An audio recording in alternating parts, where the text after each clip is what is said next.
Sinus infections, facial pain, pressure, and congestion. Find out if the Sinusoft procedure, available only at the Modern Nose Clinic, is the solution for you. Call and set an appointment today. 206-388-2770. 206-388-2770. That's 206-388-2770. She and Ursula, weekdays from 9 to noon on KIRO Newsradio.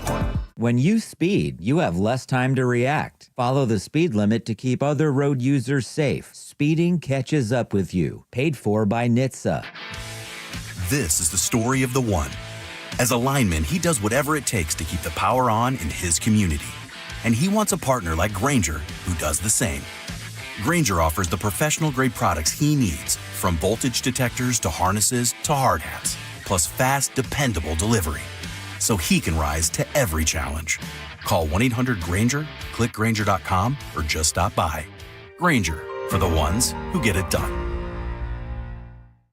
Millions of Americans take medicine like Ozempic and Zepbound. Many of them are overpaying by thousands of dollars a year.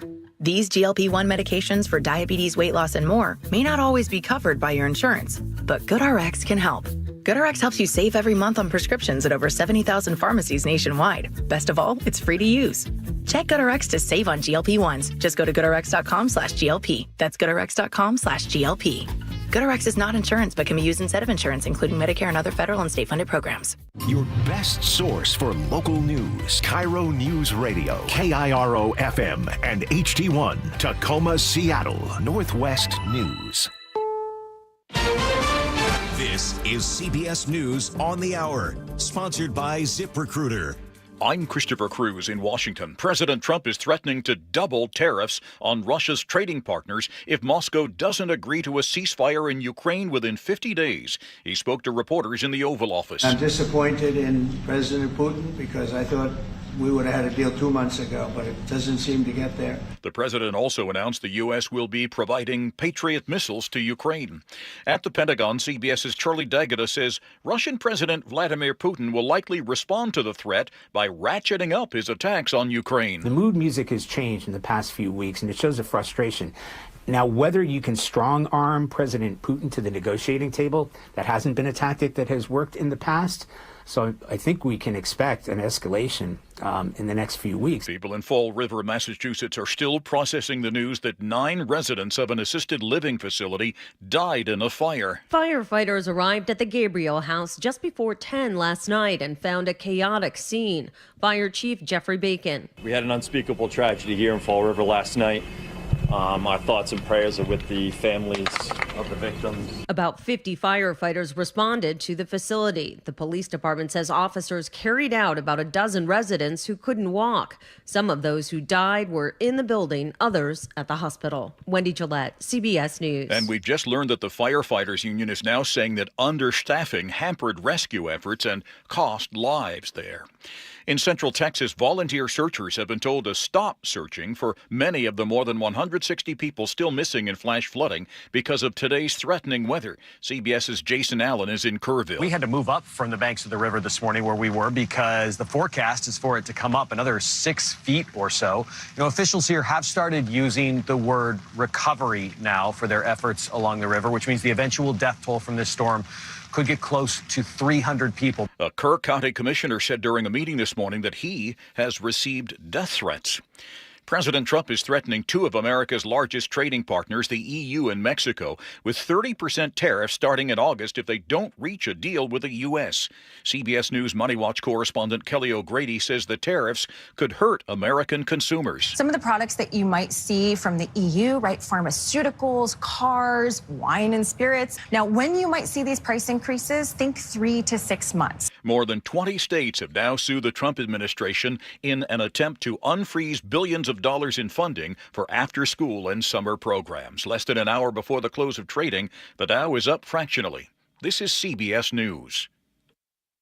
Are you looking to hire? ZipRecruiter finds the best candidate for your job fast. Try ZipRecruiter for free at ZipRecruiter.com/free. ZipRecruiter.com/free. We'll go straight to traffic because we just have one incident that just came down our radar.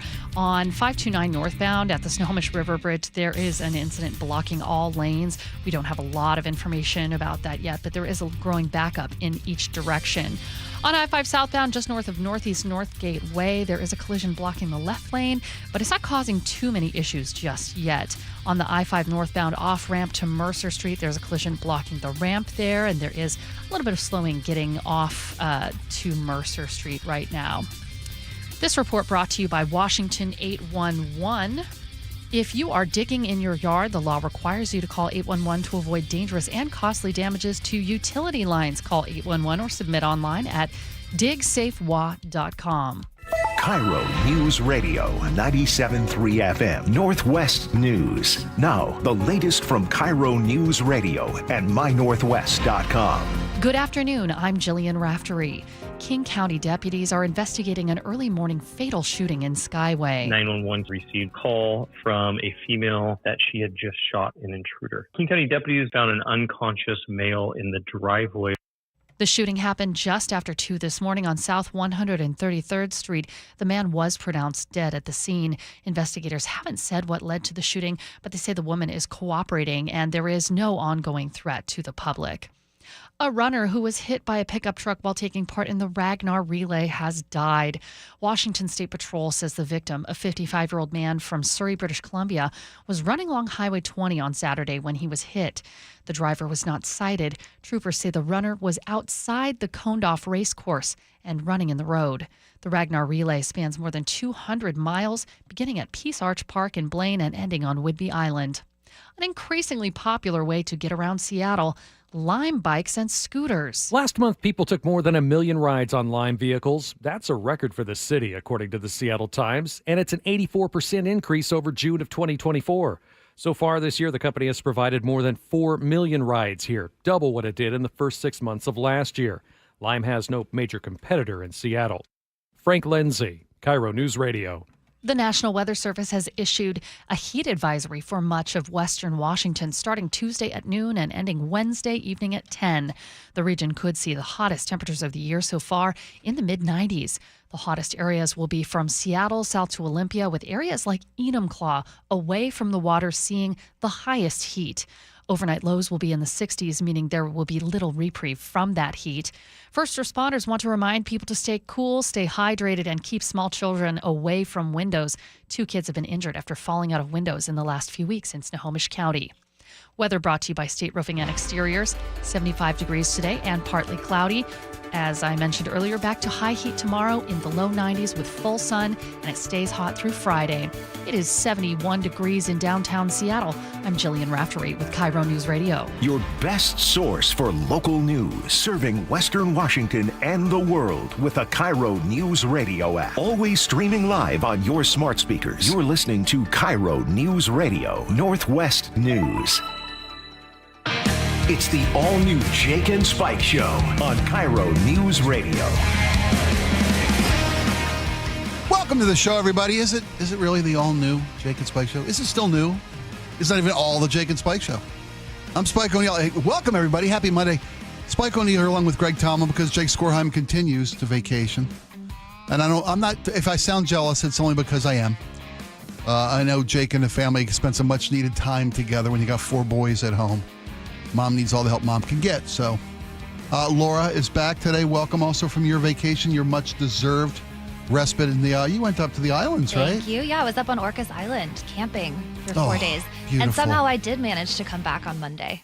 Look at this. See, so it can be done.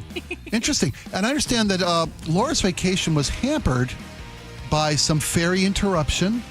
And we had our own Chris Sullivan look into this. And apparently the ferries only work, the in-around ferry only works when the governor needs it. Because Governor Turd Ferguson is up in the islands today, and apparently it's working fine this morning. I should have looked up his schedule. You should. I always do. I always vacation with the governor.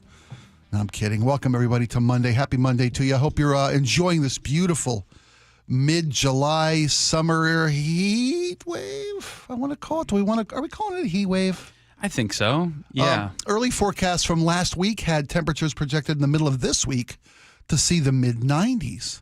Now, I believe that's been dialed back as all weather forecasting in the Great Northwest changes.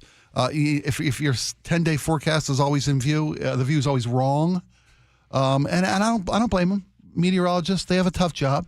You know, if you got to bet 300% to go to the Hall of Fame in meteorology, it must be hard. It's harder than hitting a baseball is getting a weather forecast right in this town.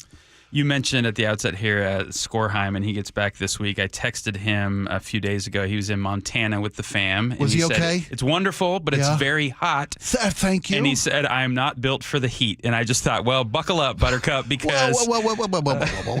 That's my point here, is that we in the Great Northwest will see temperatures later this week in the high 80s. Mm-hmm. And it's all relative. I mean, if you're not used to it, if you're not acclimated for it, if your home doesn't have HVAC or even window air conditioners or room air conditioners, you could be looking at some very uncomfortable, if not sometimes dangerous situations. I deal with this every summer, and the question at the forefront of my mind is, how do I keep my family cool this time of year? And a few years ago, I got an estimate, what's it going to cost to put air conditioning throughout my whole house? It was upwards of $10,000. So I said, that's not really in the cards.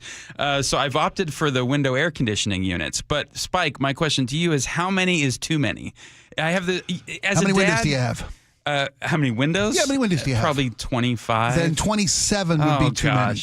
You want one for every window and one back up in case one craps the bed. But see, you can relate to this, I'm sure. But as a father, as a dad, you get these ideas of weird rules in your head, or like you have a set of values and principles that you try to abide by. You try to have integrity with the way you raise your kids. And at the same time, you come up with bizarre, random, and weird rules. So I've done this in terms of how cold our house is.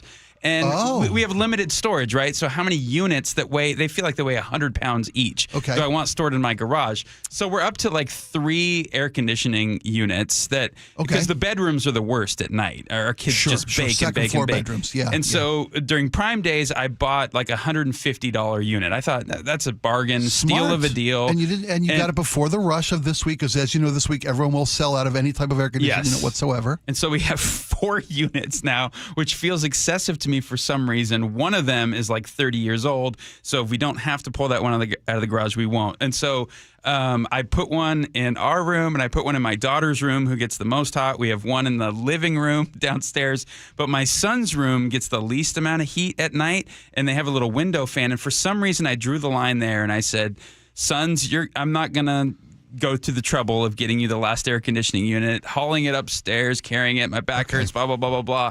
And so they baked all night. And my wife was like, "Why did you lay down that rule with your sons? Like, why didn't you put the 4th unit in there?" And I just thought, they need to struggle a little bit. Sure. I mean, they just need to have a little taste of hardship. It's probably like 79 degrees in their room or something. Oh, tough world. I mean, soft kids. Scar tissue, right? Right. And now I feel guilty about it for some reason. And they tried to go to bed at 8:30, and by 11:30 they were still awake and hot and sweaty. And I thought, is this child abuse? No, it's not relative, I guess. It's a valid concern, because it's one thing. Kids can tough it out. It's summertime.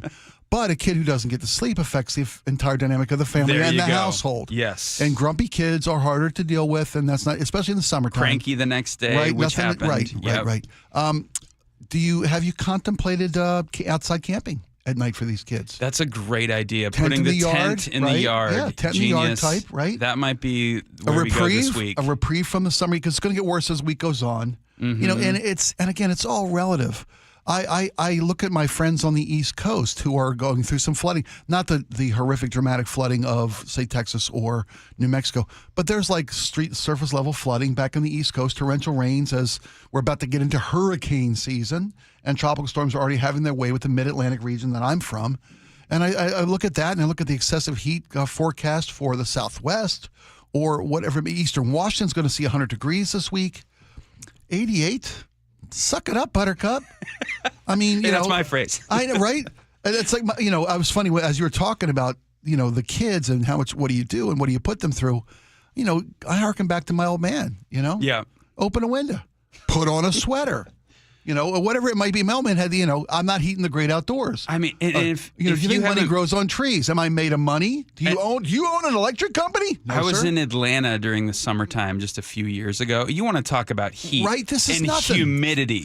This is nothing compared to the East Coast of what they deal with every summer. So we need to find a solution for you and the boys.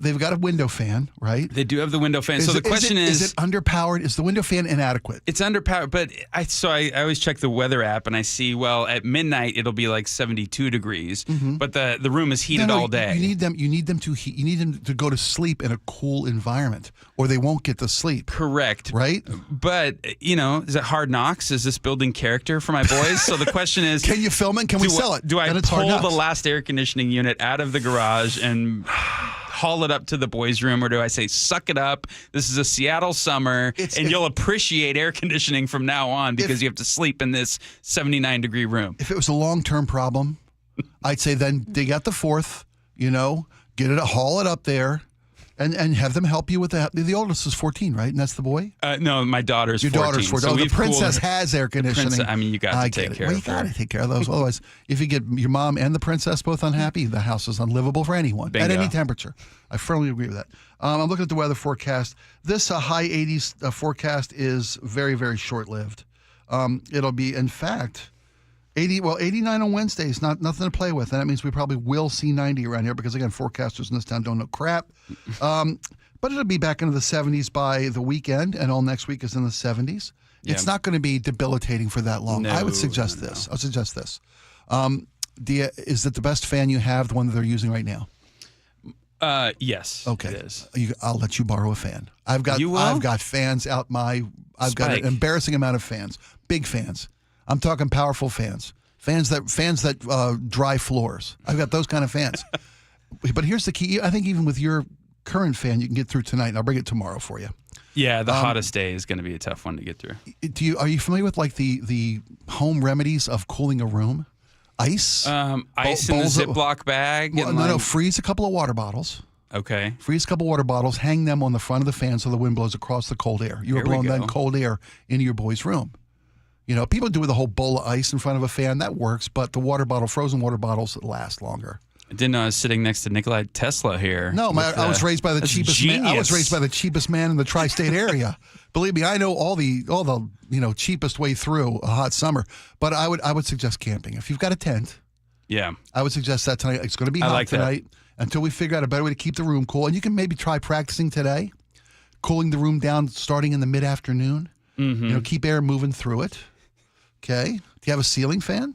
No ceiling I've got too many. You want to borrow one? I'm kidding. Yeah, bring that too with you. If I do have a fan you can borrow, though. No, air circulation's everything. But to your point, you got to have comfortable places for your kids to sleep. This is not the time to raise tough guys. Not this week. Let's get them through it this week. Then you can plan accordingly moving forward. Laura, you doing okay at your place? You need to borrow anything from my... Oh, yeah. My cat is very happy today. Both AC units blasting. I have a nicer new one that's like that U-shaped thing. So it's smaller on the window. And then I have an ancient one that might be 40 years old that still pumps out, though? like a train. Oh, yeah. Is it diesel? That thing works way better than the new one. Nice. But what kind of buildup of weird bacteria and all kinds of things? I'm not asking questions. No. Just don't enjoying ask. That's cool the way air. to go. This is a need-to-know basis. And by the way, Laura lives in your apartment is what, 120 square feet total? Your whole apartment? Yeah. 2 air conditioners. Oh, nice. Okay, right? This is what icy cold. Yeah, icy cold. I put a sweater on these days. Oh, nice. Nobody likes to show off.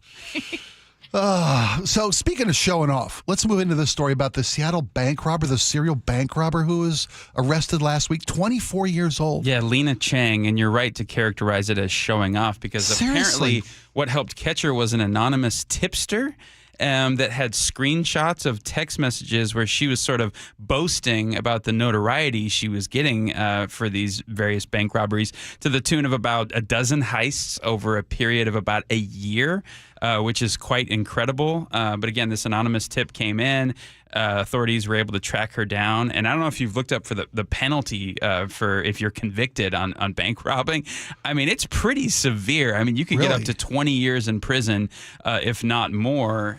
So we'll see what comes of this. But interesting that it seems she was sort of relishing in this attention for these various crimes she was allegedly committing. She was feeling it. Initially, she would cover her face in the initial robberies. And like I said, there was a series. She's being charged with 7 counts of armed robbery and 1 count of attempted armed robbery, even though they list nearly a dozen different instances where she has been alleged to have gone into these various banking institutions all over the Seattle area. Queen Anne Avenue, North 45th, Northeast 63rd, Holman Road, Southwest Edmond Street, Sound Community Bank over in Montlake Terrace. So she's expanding her West McGraw, California. She's moved into the West Seattle area. But by the end of her spree, she wasn't even wearing a mask anymore.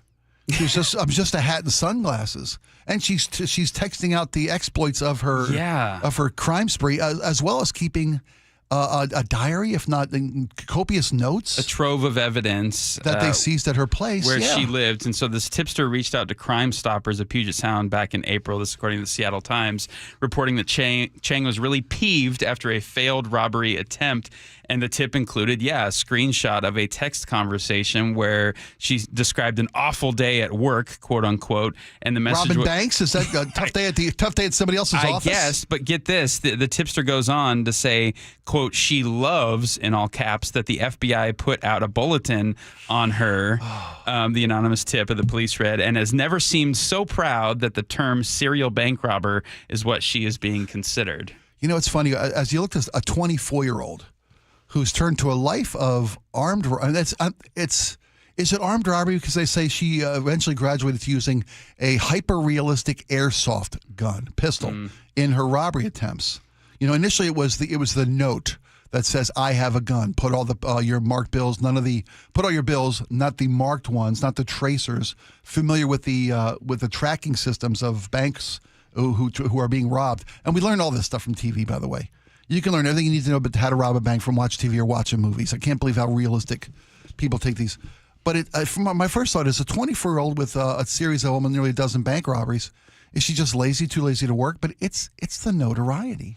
Yeah. It's the thrill-seeking, attention-seeking of this generation. If this description is to be believed, these aren't crimes of desperation. It's crimes of getting your jollies from doing this. And I was thrilled the FBI has got me on a list. But I can only hope that any sort of jail term or prison term will dissuade her of these notions and that the sentence honors justice here if convicted. But yeah, like I said, she could look up to decades in prison, potentially, which is pretty wild. A nonviolent, probably first-time offense, even though it's 8 counts, 7 armed robberies, 1 attempted armed robbery.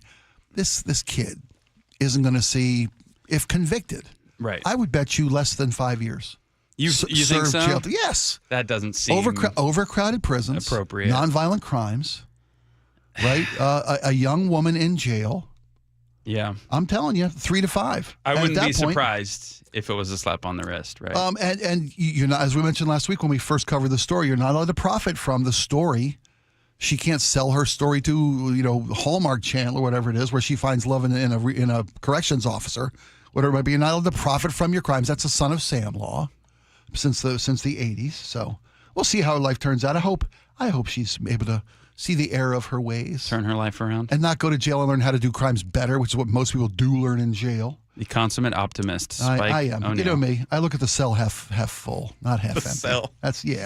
And let's finally turn our attention, Laura. While you were gone, we had this amazing discovery on the beach. It was a perfect Jake and Spike solve crimes moment. But I think they've already called it a cold case, if not a dead case, if not a dead toe. The case of the washed up missing toe. Someone found a package wrapped in gold paper with green ribbon, washed up on the beach at Dash Point Park.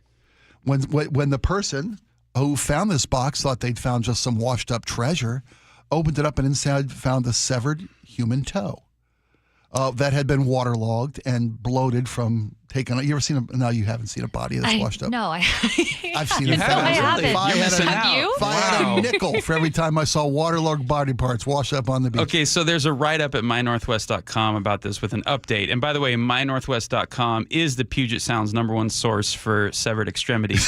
A detached toe was found inside a box at Dash Point State Park. Apparently, get this, it was medically amputated, which is bizarre. Okay. Not related to death. There's no further investigation, but I kind of feel like this latest update raises more questions than it does answer things. How so? Because the who and the why here of the story is still a mystery, and I'm not sure any explanation at this juncture, Spike, would suffice or be satisfying. It's still bizarre, weird, and a little gross. If it was your toe, please come forward. Yeah, right. Step forward, please. Step with a limp. Limp forward. Drag that little club of a foot with only 4 toes on it forward. So it's time for us to speculate. If they've closed the investigation, we get to speculate. That's the name of the game. Wild speculation is talk radio. Let's go. When you find a package that's been carefully put together, inside was not just the surgically severed toe. I'm surprised to see that development. I think it was an accident. Right. But they threw in, if I remember correctly from last week, some sage, some burnt grass, a feather, and other elements that was almost like a ceremonial farewell to the severed toe, to be thrown to the sea. And now it's washed back up. Duh. A Viking funeral, A Viking Although boot funeral. They would have set it on fire, and then we right, would be right. having this conversation. You know how hard it is to hit a little raft, though? It's about 6 inches long with one toe. Maybe they tried, and it was so hard to hit with a flaming arrow. Viking funerals are hard, man. Those guys are good archers. They know what they're doing. Who would do this? They don't. Is it a male toe, a female toe? Somebody trying to get into a pump? Just that fifth toe was just too much to ask? Maybe listeners have a better explanation. 888-973-5476. All right, when we come back, there's real news happening, not just the merriment we like to dally around in on a Monday. We're glad you're with us. It's the Jake and Spike Show. When we come back, Luke Ducey will join us. There was a horrific traffic accident over the weekend, and the perpetrator is surprising, if not shocking, if not grossly disappointing. Luke's got the latest details. We'll be right back after this.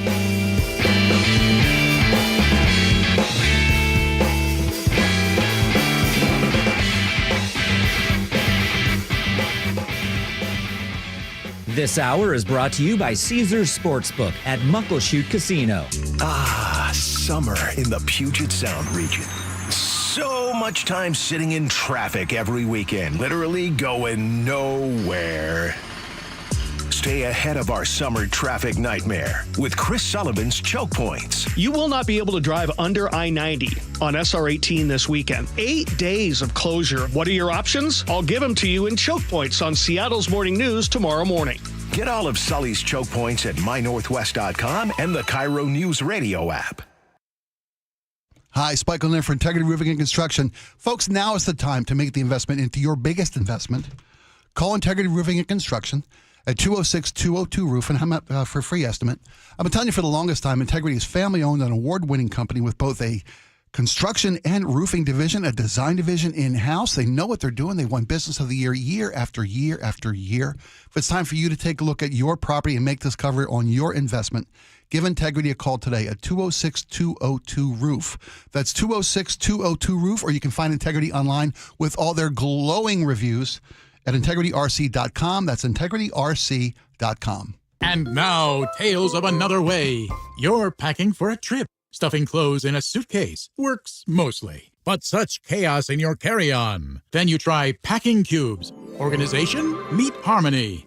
Sometimes another way is the better way. Like the new SR 509 Expressway, the alternate route that'll help manage congestion on I-5 and other local roads, plus provide better access to the ports. It's open now. Try it free through summer. Learn more at goodtogo509.com. All right, Takis fans. Wendy's knows you love your Takis Fuego chips. So we thought, why not make a Takis Fuego meal with a Takis Fuego chicken sandwich with spicy chicken topped with crushed Takis Fuego chips and creamy corn spread. Plus, it comes with Fuego fries inspired by Takis and a bag of Takis Fuego chips. If we had any more heat, we might start an actual... I told him this would happen. For an intense new take on Takis chips, gotta be Wendy's. Limited time only at participating U.S. Wendy's. Includes 1 ounce Takis Fuego chips while supplies last. Takis and Fuego trademarks are used under license. This is the story of the one. As a lineman, he does whatever it takes to keep the power on in his community.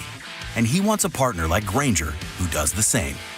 Granger offers the professional-grade products he needs, from voltage detectors to harnesses to hard hats, plus fast, dependable delivery, so he can rise to every challenge.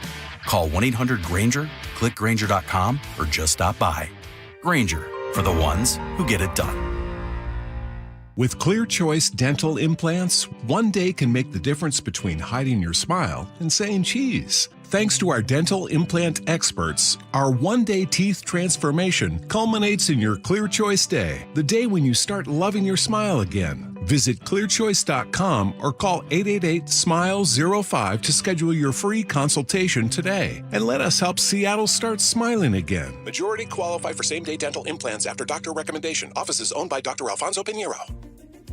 Have you heard the saying, chuck in a truck? The guy running a roofing company out of his messy pickup? Well, here's the scary part. Washington doesn't require a test or experience to be a licensed roofer, and they definitely don't require a brick-and-mortar location. Chuck could be working out of his apartment with 0 employees, hiring random guys off the street. Yikes. And the SBA says 90% of roofers are out of business within 5 years. Jim here, Chief Roof Nerd at RoofSmart, where we do things right. We have a real location on Central Avenue in Kent and a team of 50 full-time roofing pros who actually know what they're doing. We're not some fly-by-night outfit. We've put down roots, or in our case, a cement foundation, so you'll always know where to find us. No disappearing acts, no cut corners, just top-quality work from people you can trust. That's RoofSmart. Come see for yourself, or call us at 206-487-4877, or visit us online at getroofsmart.com. That's 206-487-4877 or getroofsmart.com. Free consultations, no fee guarantees, 5-star reviews. J.P. Pendergast with Pendergast Law explains the importance of going beyond these familiar offerings. Accident victims want an attorney, Tom, that satisfies their needs. Someone who handles those needs with the highest degree of care. Pendergast Law offers the no-fee guarantees and free consultations, but these only scratch the surface. Okay, explain more. We make sure that every member of our team is genuinely passionate about helping others.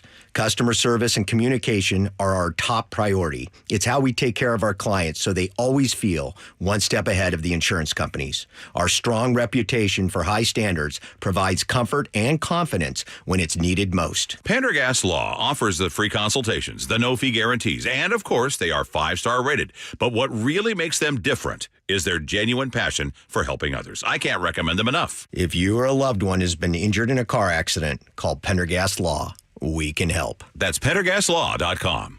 Care Partners Senior Living is growing. Amanda here. We are very excited to introduce our newest communities in Port Orchard, Sumner, and North Creek Bothell, bringing compassionate, quality care at an affordable price, closer to more of you. Visit carepartnersliving.com today. KIRO News Radio 97.3 FM Northwest News. Now, the latest from KIRO News Radio and mynorthwest.com. Good afternoon, I'm Jillian Raftery. Washington is one of 20 states suing the federal government over billions of dollars in frozen education grants. The money was for a range of programs, including for English learners and children of migratory workers, professional development for staff, classroom technology, and extracurricular activities. The state attorney general says there are long-standing programs the administration is obligated to support, and that our state is losing out on about $137 million for the upcoming school year. End the war with Ukraine in 50 days or feel the full weight of U.S. tariffs. That's the message from President Donald Trump to his counterpart in Russia. He's also revealed plans for European allies to buy American weapons and transfer them to Ukraine. Here's CBS News military consultant Jeff McCausland. A particular meeting between Mr. Trump and the NATO Secretary General was occurring at the White House. Keith Kellogg, Mr. Trump's primary envoy to Ukraine, is in Ukraine meeting with Zelensky and the other leadership of the Ukrainian government. So it seems to be there's a tenor or a tone change, if you will. But in terms of huge changes in material support, it seems to me so far they've been fairly modest. Washington Senator Maria Cantwell says she intends to send President Trump a letter this week with 3 action items for how America can improve its weather technology and readiness.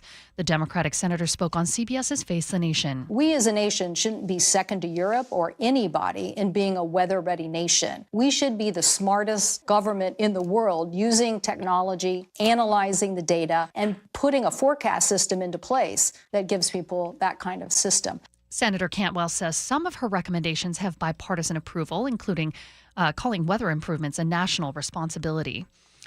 A heat advisory warns of high heat and higher than normal overnight temperatures Tuesday and Wednesday. Make sure to stay hydrated and keep as cool as you can. From the Beacon Plumbing Traffic Desk, we'll start in the North End. An incident has closed the Snohomish River Bridge on 529. That is an ongoing closure, and you're asked to avoid the area. Otherwise, we're looking pretty good still all over the map. Linwood to Seattle, 34 minutes. Federal Way to Seattle, 34 minutes. So not a bad traffic day. Seattle to Tacoma is 40 minutes. We are seeing a little bit of mysterious traffic building south of Lakewood. Tacoma to Lacey Drive is 50 minutes at this point. This update brought to you by KIRO Newsradio. Weather brought to you by State Roofing and Exteriors. A bit cooler today with a high of 75, partly cloudy. Overnight lows in the 60s, high 80s, and low 90s tomorrow. It is 75 degrees in downtown Seattle. I'm Jillian Raftery for KIRO News Radio.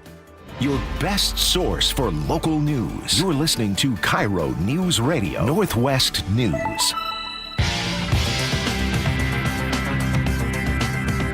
Welcome back to the Jake and Spike Show. I'm Spike O'Neill. Jake Skorheim wrapping up a much-deserved vacation break. Greg Tomlin's in with us.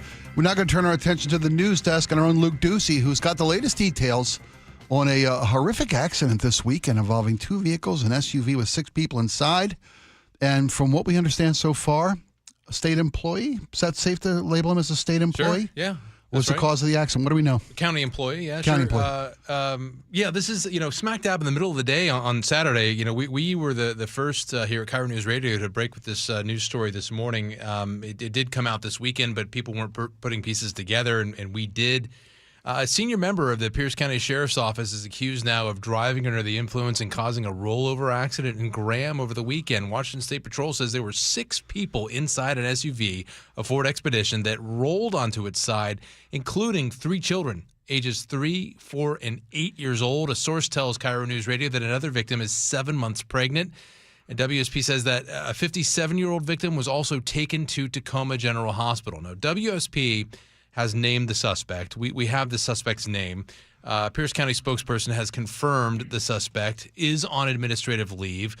We can say he's a law enforcement veteran. He's 52 years old, and that he is part of the Pierce County Sheriff's Office command staff. However, it's our policy here that we generally do not name suspects until they've been charged. He's due to be arraigned within the next hour in Tacoma. James Lynch, our reporter, is going to be down there in that courtroom coming up. So, again, Saturday afternoon, WSP says that this suspect was driving under the influence and didn't yield the right-of-way. This was along 132nd Avenue, about 2 miles east of 161 in that area, if you're familiar with Graham in that area. I got a family and their brother, sister-in-law, grandkids down there. And this SUV it caused a collision. This SUV hit this suspect's truck and then flipped on its side.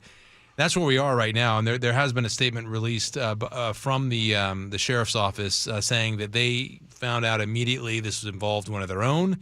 To ensure that the investigation remained transparent and unbiased, they called Washington State Patrol, said, hey, can you all take over this investigation? They said, yes, absolutely. And then also in that statement, the Pierce County Sheriff's Office said their hearts go out to all the victims involved as well. And Luke, just for clarification, was this 52-year-old Sheriff's Office employee the single occupant in a vehicle, and then it hit another vehicle with multiple persons inside? Correct. So yes, and let me clarify just a little bit because I didn't actually say this, but so according to Washington State Patrol, only one occupant in that truck, the suspect's vehicle. They'll call it vehicle number 1. Vehicle number 1 did not yield the right of way on that street, causing the accident. So that SUV was coming the other way and hit the truck.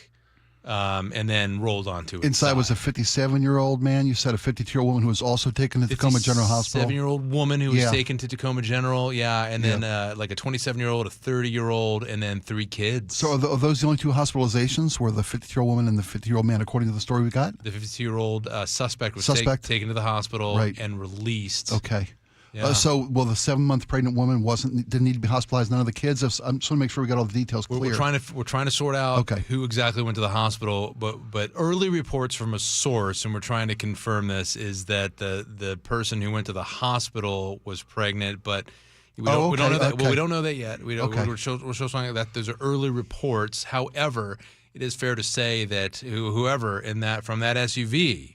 From the victim's vehicle who went to the hospital, we're being told that was pretty messed up, really badly injured. Oh, wow. Okay.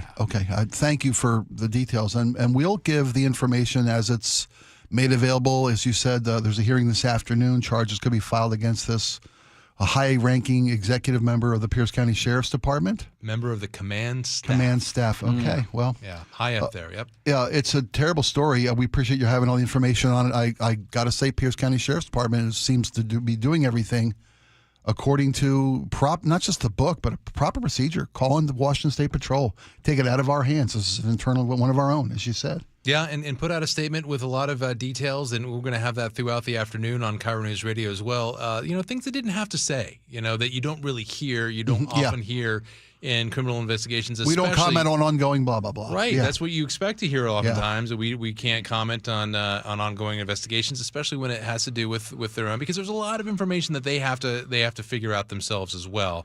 In this case, though, they wanted to make it a point that their hearts go out to everyone involved, but especially the victims who are injured. Yeah. Thank you, Luke. Appreciate that. You bet. After Saturday afternoon, under the influence, that's just before 5 o'clock. Talk about a lapse of judgment from someone who's been charged with public safety, a longtime member of the law enforcement community. That's mind-boggling. That seems. You can only speculate, but that's kind of a career ender. It seems to me. Those are the allegations. And those are really strong allegations. Absolutely. Well, and Spike, perhaps it goes without saying, but and thank you, Luke.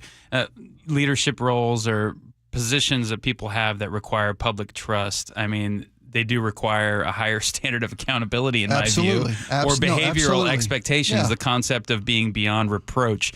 I think that goes for politicians, although a lot of times it doesn't. I'm saying it should. But for law enforcement, for clergy, any kind of leadership role, you expect people to have the highest standards of conduct. And so that's why you hate to read a story like this. Well, not just conduct, but judgment as well. When someone who's in charge of public safety, someone who's empowered with the ability to take a life.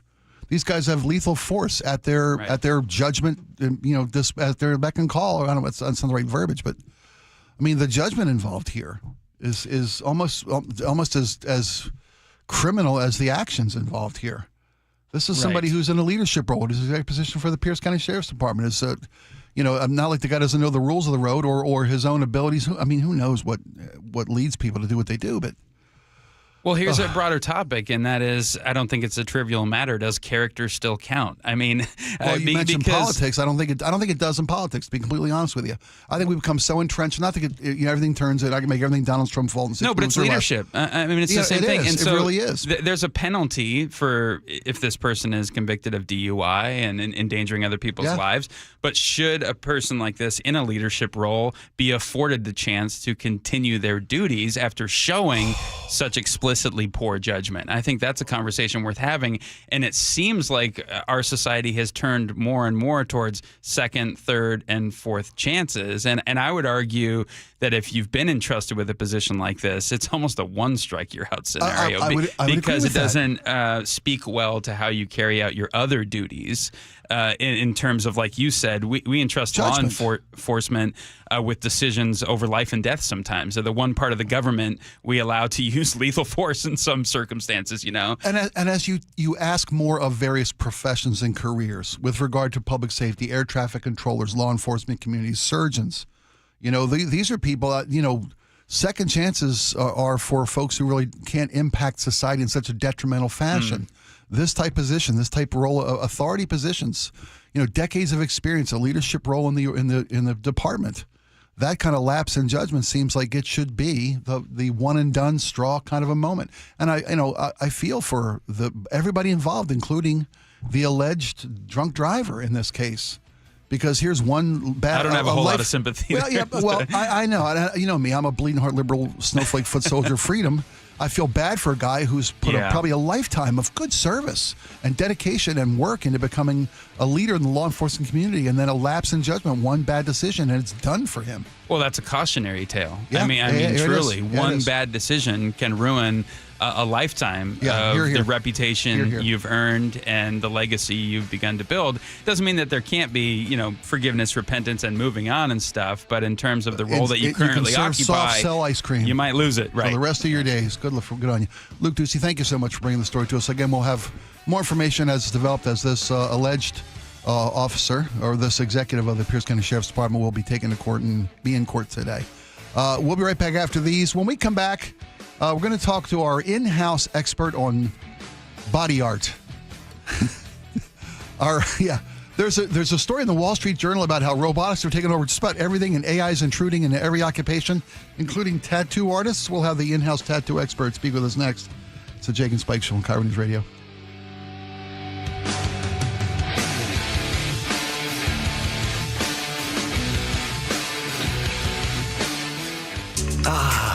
Summer in the Puget Sound region. So much time sitting in traffic every weekend, literally going nowhere. Stay ahead of our summer traffic nightmare with Chris Sullivan's Choke Points. You will not be able to drive under I-90 on SR18 this weekend. 8 days of closure. What are your options? I'll give them to you in Choke Points on Seattle's Morning News tomorrow morning. Get all of Sully's Choke Points at mynorthwest.com and the KIRO Newsradio app. This message comes from Viking, committed to exploring the world in comfort. Journey through the heart of Europe on an elegant Viking longship with thoughtful service, destination-focused dining, and cultural enrichment on board and on shore. With small ships that bring travelers closer to the destination, there's more time to explore. And every Viking voyage is all-inclusive, with no children and no casinos. Discover more at Viking.com. Why'd I go to the doctor? One day at the firehouse, I was so lightheaded I could barely stand. Even my crew noticed. Getting checked out was the right call. Turns out I have atrial fibrillation, which increases the risk of stroke about 5 times. Symptoms like irregular heartbeat, heart racing, chest pain, shortness of breath, fatigue, or lightheadedness can come and go. But if it's AFib, the risk of stroke remains. If you have symptoms, contact a doctor. I'm so glad I did. Visit notimetowait.com. Sponsored by Bristol-Myers Squibb and Pfizer. Get in the zone, AutoZone. Brad's day is off to a slow start. So he heads to AutoZone, where batteries are as low as $89.99. Sammy, a local AutoZoner, tests his battery for free. Looks like he just needs a charge. And Sammy does that for free too. In no time at all, Brad is back on the road, ready to finish the day strong. Free battery testing and charging at every store. No hassles, just help. Get in the zone, AutoZone. Restrictions apply. This is the story of the one. As a safety manager at a manufacturing plant, he does everything he can to keep his coworkers safe. From finding ways to reduce risks to keeping safety supplies in stock.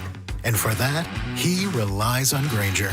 Granger offers a broad range of quality products and next-day delivery, so he can always play it safe. Call 1-800-GRANGER, click Granger.com, or just stop by. Granger, for the ones who get it done. If you want that summer body you've always dreamed of, then this message is for you, ladies, and you men too. Get rid of extra stubborn fat and address areas of loose skin around the waistline, chin, and under the upper arms with ProSculpt, the new one-day instant permanent fat removal and skin tightening treatment. Maybe you've tried the lasers, fat freezing methods, even those new pills, but without the desired results. ProSculpt is different. It's minimally invasive, performed while fully awake, gentle, yet powerful. Designed to target the waistline, chin, neck, arms, and thighs, ProSculpt uses FDA-cleared plasma technology to deliver immediate, permanent fat-reducing and skin-tightening results, all in just one visit. If you want that summer body this summer, then you must act now. Go to ProSculpt.com today to schedule your free consultation. Get $250 off. For instant, permanent fat reduction and skin tightening, visit ProSculpt.com. If you have aging parents, you've probably worried about their bathroom. That old tub? It's a slip and a disaster waiting to happen. Hi, this is Ursula Royteen. With Bathfitter, you can convert it into a walk-in shower, custom fit, installed in just one day, and backed by a lifetime warranty. No mess, no demo, just a safer, better bathroom. Call Bathfitter today or visit bathfitternw.com to schedule your free consultation. And right now, take advantage of 0% interest for 24 months. Hey, it's Jason Rantz. Our local tax expert Greg Nunn wants taxpayers to know the IRS is now going after older cases very aggressively. If you received Form CP-504 from the IRS, do not ignore it. Be proactive and resolve your situation with Greg Nunn, N-U-N-N, None Better Tax Resolution. 12s, it's go time. Seahawks Training Camp, powered by Boeing, kicks off July 23rd through August 12th at the Virginia Mason Athletic Center. Join us lakeside for a first look at your 2025 Seahawks as they put in work and gear up for a milestone 50th season. Register now at Seahawks.com/training camp. Need a new roof now? With State Roofing and Exteriors, you can get started with 0 down, 0 payments, and 0 interest for up to 24 months. That's right. Protect your home now and pay later. Call 866-ROOF-ROOF or visit stateroofing.com today. The summer warehouse clearance sale is on now at Bob's Heating. We have an overstock of 2024 cooling equipment and everything must go. Save 30% on all 2024 air conditioners and heat pumps while inventory lasts. Once these units are gone, they're gone, so now is your chance to save. As temperatures start to heat up, we'll help you cool down with our summer warehouse clearance sale. Call Bob's for your free estimate today. Bob's Heating and Air Conditioning. Call Bob.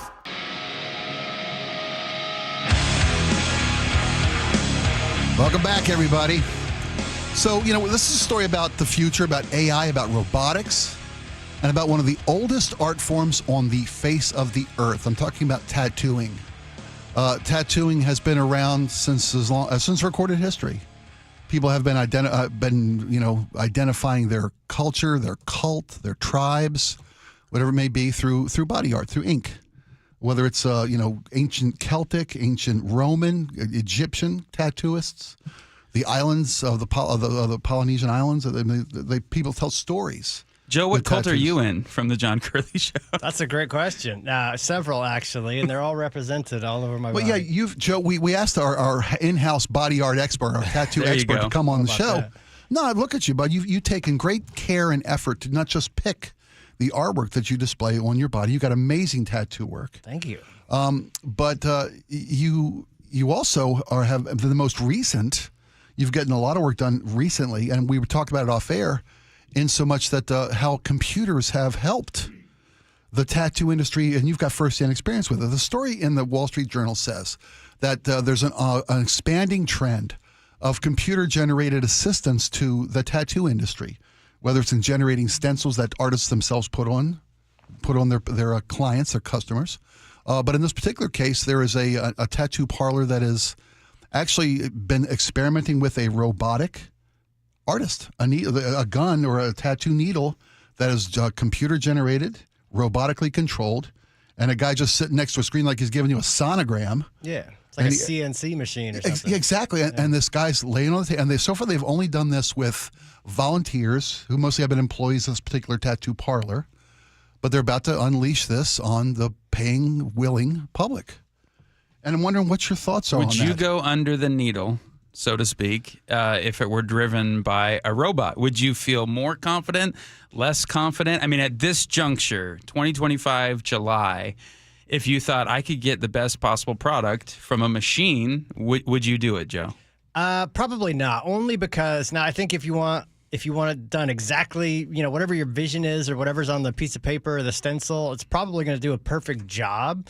But I think part of the tradition and the experience, part of the experience is kind of relating to the artist and your conversations that you have. You also have somebody who's going to be sensitive to whatever your pain threshold is. So like, hey, you need a break, whatever it is. It's not a fun process necessarily. It certainly hurts.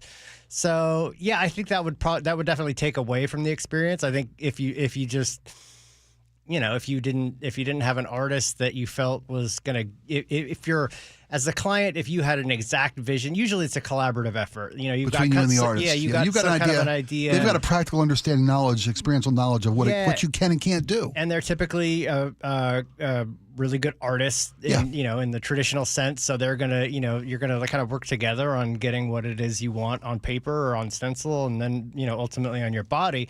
So that as far as that collaboration, I think you're losing that. I don't know. It definitely wouldn't be for me, but for some people that know exactly what they want, and they come to a tattoo shop with, here's what I want, here's where I want it, and I want it exactly like this, this reference material that you're bringing in, that might be fine for them. Well, I mean, a lot of people go to eat dinner or eat whatever at a place that has no humans touching your food. Right. From the minute it rolls into a fire belt, rolls into a robotically put on a bun, robotically wrapped in paper, put in a bag and handed to you finally by a human. But you want to sometimes go to a restaurant with a chef. Yep. That touches stuff and knows how to do things, and you go there for that chef's talent.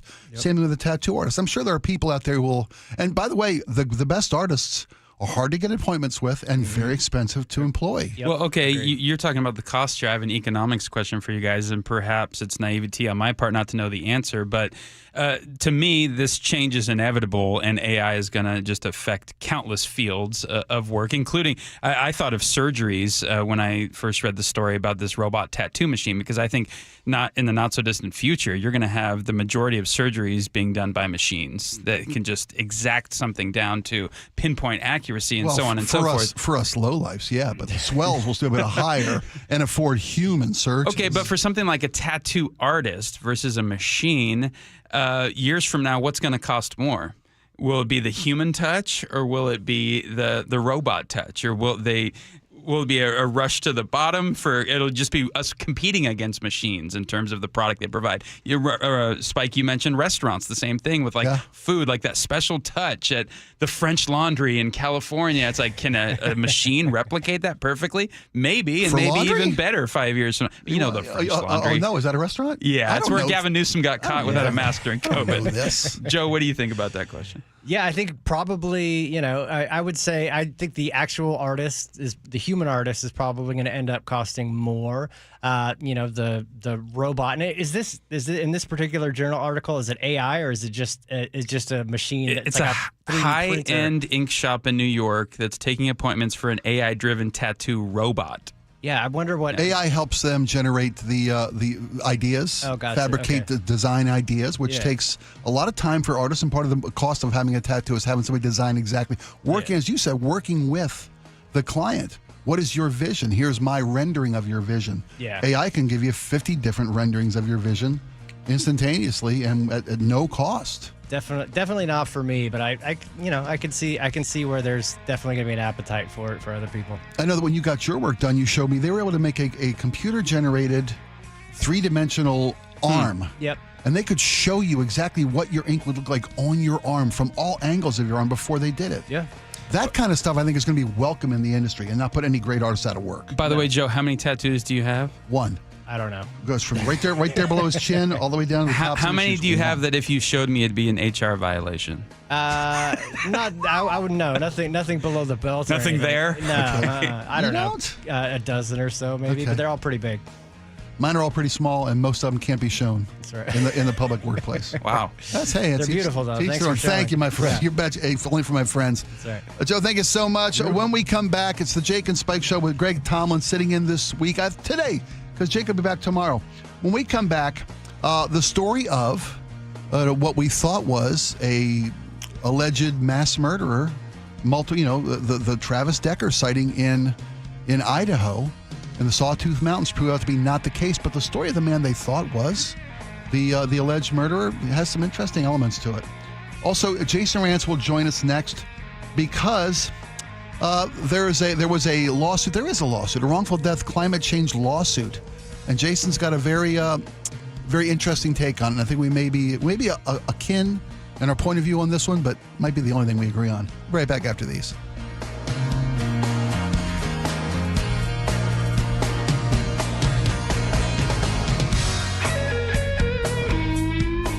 Seattle home prices, well, they just keep going up, and you might be ready to take advantage. If you're getting ready to sell or just moved into a new home, now is the time to get a thorough inspection of your crawl space and attic. And don't do it yourself. You don't want to be crawling around in there. You probably don't even really know what to look for. It's Mike Salk here, and Crawl Pros will go where you don't want to, so you can know if there's anything going on in your crawl space or attic without having to crawl into and evaluate those spaces on your own. A free inspection will let you know if your home is energy efficient and if the air you're breathing is clean and safe. Plus, there are some really great utility rebates available right now to help you with the cost of the new insulation if it's needed. How nice would it be to get someone else to cover that cost? Had them out to my house, and it was a great idea. Did that free corner-to-corner inspection, found some issues, they took the pictures, showed them to me, and then solved the problem. No issues since. If you're worried about critters, mold, water damage, insulation issues, or anything else related to your crawl space or attic, call Crawl Pros or visit crawlpros.com. Hey, it's Matt, your leaf filter trusted pro. Gutters are an often neglected part of the home. They're also one of the most important. Clogged, overflowing gutters can cause serious problems like foundation damage or basement flooding, which can cost thousands of dollars to fix. Let's face it, cleaning gutters yourself is not only a hassle, it can be dangerous. But when you get Leaf Filter, you'll never have to worry about cleaning clogged gutters again. Get started today by visiting leaffilter.com/deal to schedule your free inspection. If you decide to move forward, we'll professionally clean, realign, and seal your gutters before installing our patented stainless steel micro mesh system. Leaf Filter keeps out everything but the water. And it's backed by a lifetime transferable no clogs warranty. So you're protected for good. We're in your neighborhood and ready to help. Visit Leaf Filter today for a free inspection and estimate, and you could save up to 30%. Visit leaffilter.com/deal. That's leaffilter.com/deal. Comcast Business helps turn today's small businesses into engines of modern business. It's how restaurants become reliably up and running neighborhood favorites. How retailers become seamlessly restocking, cyber-securing, must-visit shops. And how healthcare offices become the data managing caregivers that we all depend on. With reliable connectivity, enhanced cybersecurity, advanced fiber solutions, and Wi-Fi backup, Comcast Business is powering the engine of modern business. Powering possibilities. Now through July 21st, new Comcast Business customers can find out how to get started with 150 megabit internet and Security Edge for $59.99 a month for 12 months with a 2-year agreement. Plus, ask how to get a $500 prepaid card for your business. Call and switch to Comcast Business today. Restrictions apply. Requires paperless billing and automatic payments with bank account. Equipment, taxes, and fees extra. Early termination fee applies. Do you get sinus infections, congestion, sinus pressure and pain, sinus headaches? You've gone to the doctor. You visit urgent care over and over again. And it's always the same thing, right?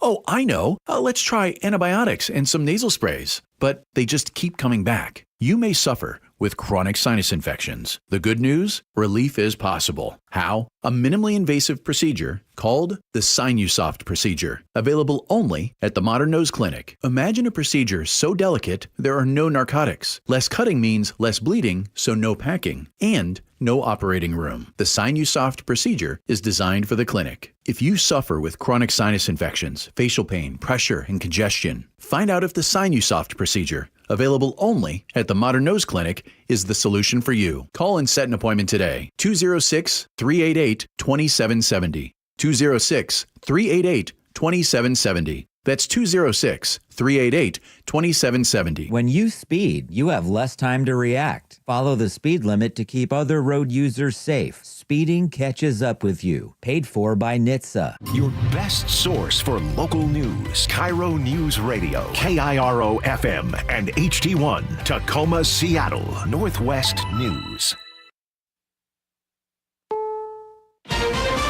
This is CBS News on the Hour, sponsored by O'Reilly Auto Parts.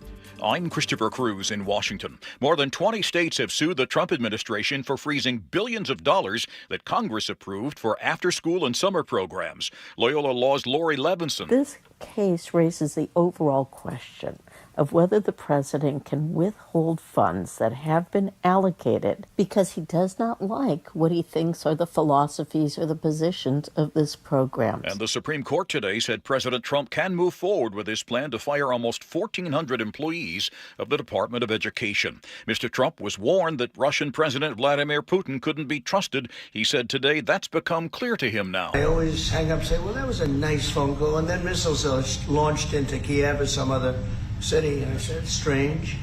And after that happens 3 or 4 times, you say, the talk doesn't mean anything. The president said he'll increase tariffs on Russia's trading partners 100% if Putin doesn't agree to a ceasefire in 50 days. He also said the U.S. will provide Patriot missiles to Ukraine through NATO. CBS News military consultant Jeff McCausland. We're going to see Patriot missile systems being transferred from Germany. They may transfer up to 2 batteries of Patriot to Ukraine. Norway may transfer 1. And then they'll purchase replacement Patriot batteries from us, so the United States will actually be paid for these systems as they're transferred. Investigators are trying to learn the cause of a fire that killed at least 9 people at an assisted living facility in Fall River, Massachusetts. Here's Fire Chief Jeffrey Bacon. Crews were met with heavy fire coming through the main entrance and multiple people hanging out the windows looking to be rescued. The EU is delaying retaliatory tariffs on goods from the U.S. in the hope it can reach a trade deal. CBS's Ramy Inocencio from London. The bloc has paused retaliation on about $25 billion of U.S. exports to the EU.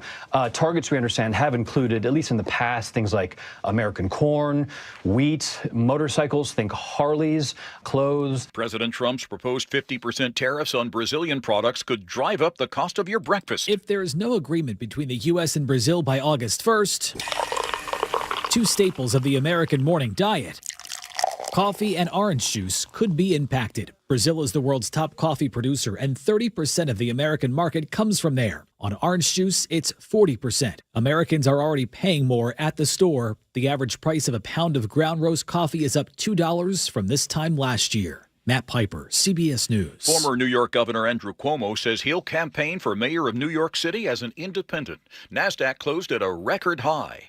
This is CBS News. Think O'Reilly Auto Parts for all your car care needs. Get the parts and service you need fast from the professional parts people at O'Reilly Auto Parts.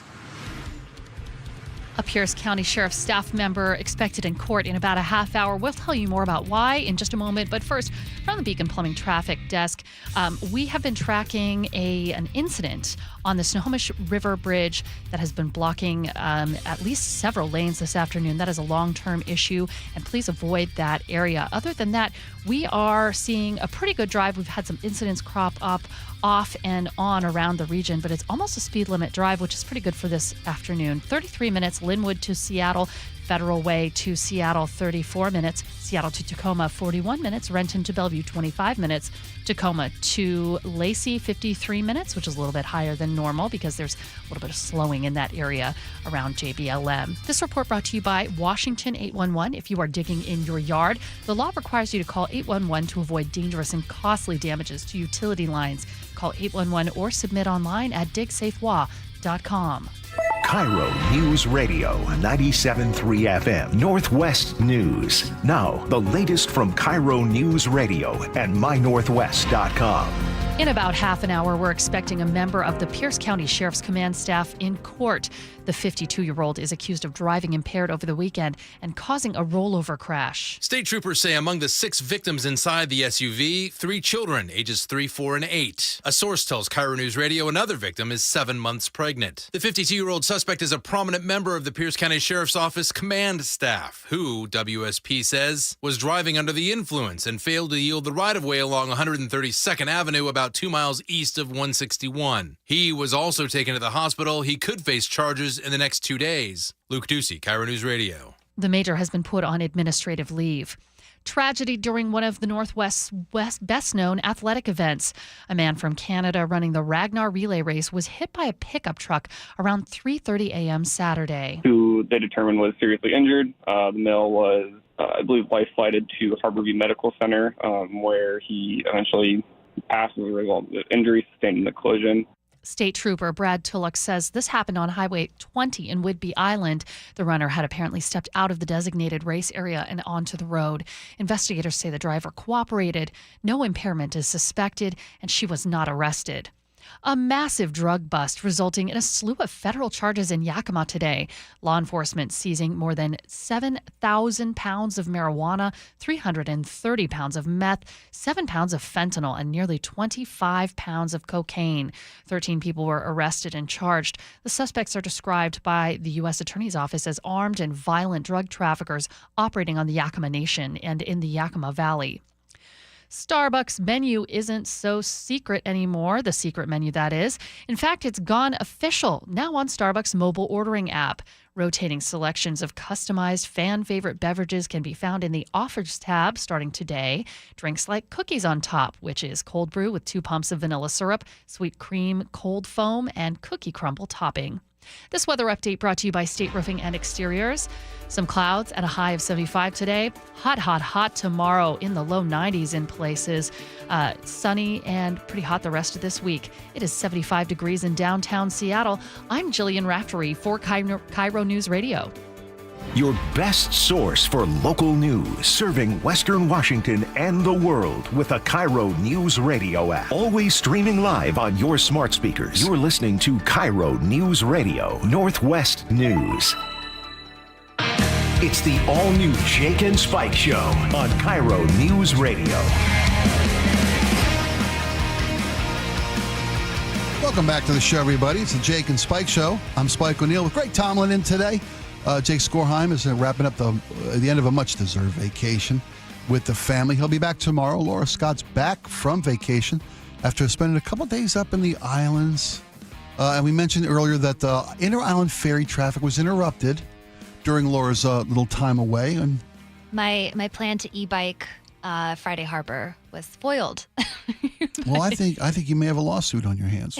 Well, yeah, because I crashed the e-bike on Orcas. Right. And that may not have happened if I that's been right. on Friday Harbor. It wouldn't happen on a ferry. Oh, yeah. No helmet? Bruised and battered. No, I was wearing a helmet. Okay. And it was the dumbest crash. I hit the throttle on accident while I was off the bike. It started it jumped away from me, right? Yeah. And then I tripped over it, and just my whole right side of my body, I just landed on top of it, twisted into the gravel on the side of the road. I would love to see a study about the number of accidents that happen on the e-bikes and the scooters in particular. So I was down in downtown Seattle on Friday night playing an acoustic duo show at Tom's Watch, which is sort of connected to Climate Pledge. And we're getting the gear out of my car to haul up 4 flights of stairs to set up for the show. And I turn around one moment and I feel this whoosh go right by me. Like you feel the wind, go across your body. Oh, yeah. And it freaked me out. I looked up and there was this guy on a scooter just barreling downhill. And then I look up and it's like a brigade of scooters, 6-7 people. It felt like they were going 30 miles an hour. Maybe there's some speed inhibitors on those things. Maybe it was only more like 10 or 15. But if it had hit me head on, we would both be in a bit of state of injury today. And then 20 minutes later, we're up on the roof on Tom's Watch and I hear this big bang! And I look down, and there's a guy on the ground, stuff out of his pockets strewn all over the road, and he had biffed it on one of these scooters, and he was trying to play it cool because I think he was with either a girlfriend or a wife or something. But I'm like, that had to leave a mark. I mean, if I heard it all the way up here. So within 20 minutes, I almost get nailed, and a guy biffs it on one of these scooters. Well, we've got a story scheduled for later in the show. We can briefly touch on it now. They set a record in June in Seattle with over 1 million Lime rides. Well, and I got to say, after e-biking on the islands, I don't think I can go back. E-biking is so much better. Oh, out in a rural setting? Yeah. You hit a hill, urban you just throttle and go full power and glide right up it. You don't get stuck anywhere. Cover so much more ground. It's more of a relaxing experience. Well, as a tourist, right? Yeah, we were visiting pottery studio, cute little goat farms. Just bounce. That's what you want to do. You just want to bounce around. That's what you do on vacation. It's beautiful. But I really want to thank you for having a helmet on. Because I have an e-bike at home. We've talked about it briefly on the show. My plan is to this summer, at least more than once, bring my e-bike along the light rail. Around the Seattle light rail is a phenomenally efficient and convenient source of public transportation. Sure, it's 20 years after the fact, and sure, it's 3 times more expensive than it should have been, but it's still worth doing. And my e-bike has one of those throttle controls. Laura said you mentioned this bike, you had the throttle, which you're not accustomed to. So as you're trying to just push the bike, you inadvertently turn the throttle, right. and that thing has torque like an electric vehicle, like a car. It ran away from me, yeah, and I didn't see it coming, and I held onto the handles, which I probably shouldn't have done. Well, you told me the bike was about to go into traffic to an oncoming car. Exactly. So you sacrificed yourself to not take out an oncoming vehicle and lose the e-bike. I fell on the bike spokes. Yeah, so to speak. And the bruises you shared. Oh my gosh, yeah, they're pretty. The bruises? I got a tattoo guy who can cover those up. You'd be just great. He uses a robot. He never actually touches you once. And Spike, you might disagree with me on this, but I'm all for adults using e-bikes, but I start to get triggered a little bit when I see the youngest of people on those e-bikes. I'm not going to disagree with you on this. Yeah, I just think there's some utility or usefulness in getting a kid to continue to develop their fine motor skills and just have the feel of the wheels and the bikes and the responsibility. And one, I think, is way more dangerous for children. It is. But to be under electric power like that, yeah. They're riding motorcycles out there. The literal and metaphorical struggle of being on the bike is, I think, an important development tool for children. So no AC, if we're just keeping track. Thank you. There we go. And uphill both ways. Yeah. And I know how to build a man in the 21st century. How to build a 21st century man according to... Yeah, okay. I'm the get off my lawn guy. No, that's okay. Monday. Again, over 1 million rentals in Seattle in the month of June, and 3 of them were wearing helmets. I cannot believe the number of people who ride these, not just e-bikes, but the scooters in particular, without helmets on these. And they're all most often rentals. If I see folks wearing a helmet, it's because they own a scooter, and they know that they use it with a regular kind of basis, and they have a helmet because it's a safe thing to do. I found out when I rented a scooter a couple times, having car repairs and having a scooter from the repair shop to work and the work back to the repair shop, you're required to have a helmet to rent a scooter in this town. And for you to agree to all the conditions of a Lime or Uber rental for a scooter, you have to, first off, there's a learning period of the first few minutes or miles, whether it's distance or time. They slow you down. They govern the speed of the rental until you can show that you've managed to use it accordingly, which is smart to limit it, but you have to say you have a helmet or it won't start. And for you say, yes, I have a helmet, click here, your thing starts. When you don't have a helmet, and I swear these scooters are nothing but organ donor vehicles, you say you've got a helmet, you go on it, you don't have a helmet, you get in an accident, you've waived your ability to hold anybody accountable because you made the horrifically stupid decision to hop on a scooter without a helmet. I've said this so many times. Every time I see somebody zipping, the guy that you mentioned that was crashed outside your show on Friday, helmet? No, I didn't see any. No, he had a yard sale from the stuff in his pockets. His phone goes flying. Yep. He is sprawled across the street. Probably took out another scooter operator or a couple pedestrians. And what's crazy to me is, one, how resilient the human body is, but also how fragile it is at the same time. Both are true. So if you hit your head just at the right spot in the wrong way, I don't think people could have a career in appreciate broadcast radio. You could be a successful host. We're going to get to the misidentified hiker over at the Sawtooth National Forest in Idaho, because once it was clear that it was just a guy with a beard in the woods, I'm first off glad that we're all hyper vigilant looking for Travis Decker, as we should be, because someone who's committed or allegedly committed such horrific offenses needs to be not just held accountable, but make sure that we've got a safe environment for hikers and people who want to enjoy the beauty of the Great Northwest. But the guy they thought was Travis Decker had some very interesting things to say. We will get to those, I promise you. But right now, we've a guest in the studio. I'm not sure we have intro music for you, Jason Rantz, because I don't think I'm worthy to pick. Oh, wait, here, I got one for you. You got something for him? Okay. It was meant for another topic, but we'll go with it for Rantz making his entrance into the studio. I accept this. I like this. Yeah, I like it. Yeah. I like it. It works. Is this Billy Idol? It is Billy Idol. Nice call. I'm going to age myself a little bit here. Jason Rantz has a piece on, is it KTTH or is it mynorthwest.com? Both places? Both places can be found. There was a horrific, tragic death back in 2021. Was it a 64-year-old woman? Post-surgery, if I read the story correctly, died of hyperventilation.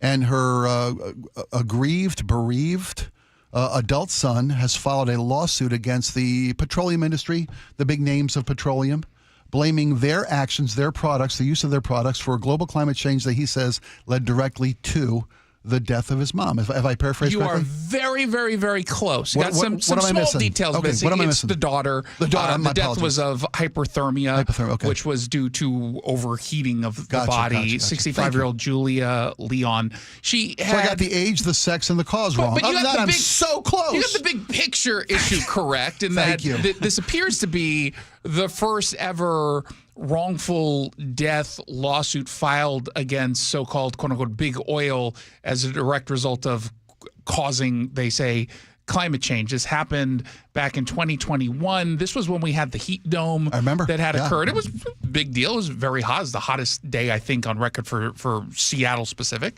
And this woman was driving from, I believe, Bellingham to Seattle for a follow-up doctor's appointment after having bariatric surgery. She was on a no solid food diet, so she only had liquids in her. It was obviously very hot. She was driving in a car that didn't have air conditioning. And after this follow-up appointment, she felt, according to the lawsuit, a little dizzy. She was experiencing, symptoms of what they've described as some sort of heat issue. She ends up pulling over, and a couple hours later, someone just happened to be walking by, saw her slumped over, and checked on her, and she had passed.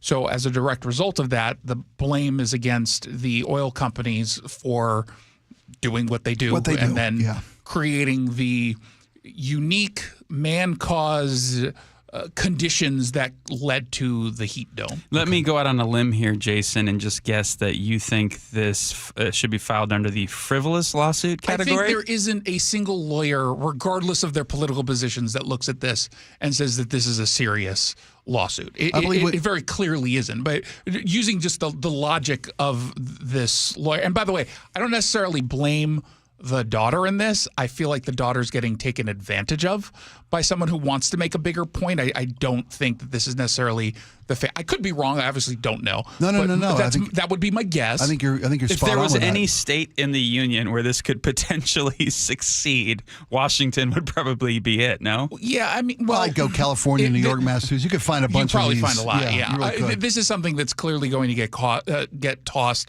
It feels like one of those lawsuits that's just saying, "Hey, just pay me, and then we'll go away," kind of thing. But we'll see. Again, using the logic in this lawsuit, why not file a lawsuit against the car manufacturer for not having selling air a car in this day and age that doesn't have air? Well, it has air conditioning. It just wasn't working. So let's just sue over. I mean, it is just very clearly a frivolous case, and I feel bad, but I also feel worse in a way that this poor woman's life is now being used, or death is being used for political grandstanding and pandering. Well, you make a great point, but I think a case like this against the oil companies, attorneys, you're right. It is attorneys looking for a case they can bring to hold who they feel is the oil companies contributing in their beliefs. And there have been to cases global warming. There have been lots. Obviously not in this kind of way, but there have been cases that have tried to make that claim, and they all get tossed out. So they don't end up ever going anywhere. Well, this one is certainly not going to. To me, I think what this case highlights is the causation correlation argument and just how hard it is to prove the relationship between any type of climate change and a direct correlation to the amount of CO2 carbon emissions that go out. You can't tie it directly to this one instance on this one day in this one part of in the world, specifically to anything being done by so-called big oil. But you're just not going to be able to make that case. Doesn't it highlight to you, Jason, just why there is still so much debate around this topic, and how people that say this isn't yet beyond a shadow of a doubt proven science still have some credence to their argument? Well, because yes and no. I mean, it is obviously true that there is such a thing as man-influenced climate change, right? Right. Thank you. Without a doubt. But there's also truth to cyclical nature of weather. Like, weather events are going to be weather events, even if you don't have climate change the way that we're talking about in this room happening. Like, weather happens. It gets hot on summers. You can't directly tie that. Yeah, but the last 5 hottest years on record have been the last 5 years, right? There's those kind of things. Weather extremes are more extreme. The 100-year floods seem to happen every 2 years now. But when you look back, it depends on when you go back and look at the data. It's just it's not accurate to say that the 5 last years are the hottest in the history of that's just not true. But now we've had some. There's no doubt we've had some major. But usually it takes 10,000 years for a glacier to melt, not 20. Well, the good news is that some of those glaciers aren't melting the same way anymore. In fact, it's actually growing in mass, right? I mean, now I don't point to that. I hear you, I don't point to that. To be fair to your argument, I don't point to that and say, well, see, there's no such thing as climate change. No, I just there's you're not going to drag a snowball here onto the Senate floor and say things aren't getting warmer. There is nuance to these conversations that seldom don't take place on either sides of the aisle, because there are always some sort of political agendas at the bulk of this, and especially when as someone who I consider myself an environmentalist. I'm with an organization, or I advise to an organization called the American Conservative Coalition. It's an environmentalist group. I believe in this stuff, and I push back against bad policy and support really good policy. But on the left, it seems to be that at least the AOCs of the world will use this as a way to go about ending capitalism rather than actually protecting the environment. And I would like to protect the environment and not destroy capitalism or big business. I don't think you can have both. Well, you can. Okay. But I got to say, before we move on, I completely agree with your take on this particular case being exploitive of this family and their loss. I mean, it was hot, yes, but in a car with air conditioning, probably would have been okay, this woman. Well, and a woman who maybe ate food that day. Not in post-surgical condition where she had no solid foods in her body, probably would have been okay in a heat level like this. This is a legal agenda, a political agenda with a legal arm to it and the element to it, looking for a case they can bring. But that's so true for so many issues on so many sides. Whether you're shopping a district judge in a portion of Texas to get your national ban on this particular drug, there's an agenda, the political driven agenda through the judiciary, and that's what it is here. And you got to call it out when it happens. And I appreciate that you did. You pointed out, Jason, in your story that this is the first climate-related wrongful death suit in America that we know of. In your best guess, do you think that this will be a one-off, or do you think now we're going to be seeing more of this? I think of the floods in Texas or hurricanes in Florida and the perception or reality that they're getting worse. Do you think this will become more of a common occurrence here?